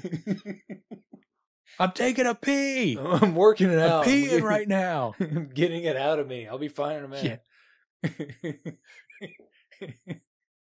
Yeah, and who knows? Maybe that's the urination in the books. It's just it's all. Yeah. It's all. Yeah. It's all spanking. Gross. Oh man. But all right. I think that'll wrap her up this week, and we'll be back with the ADIM next week. Right Peace out. Yep.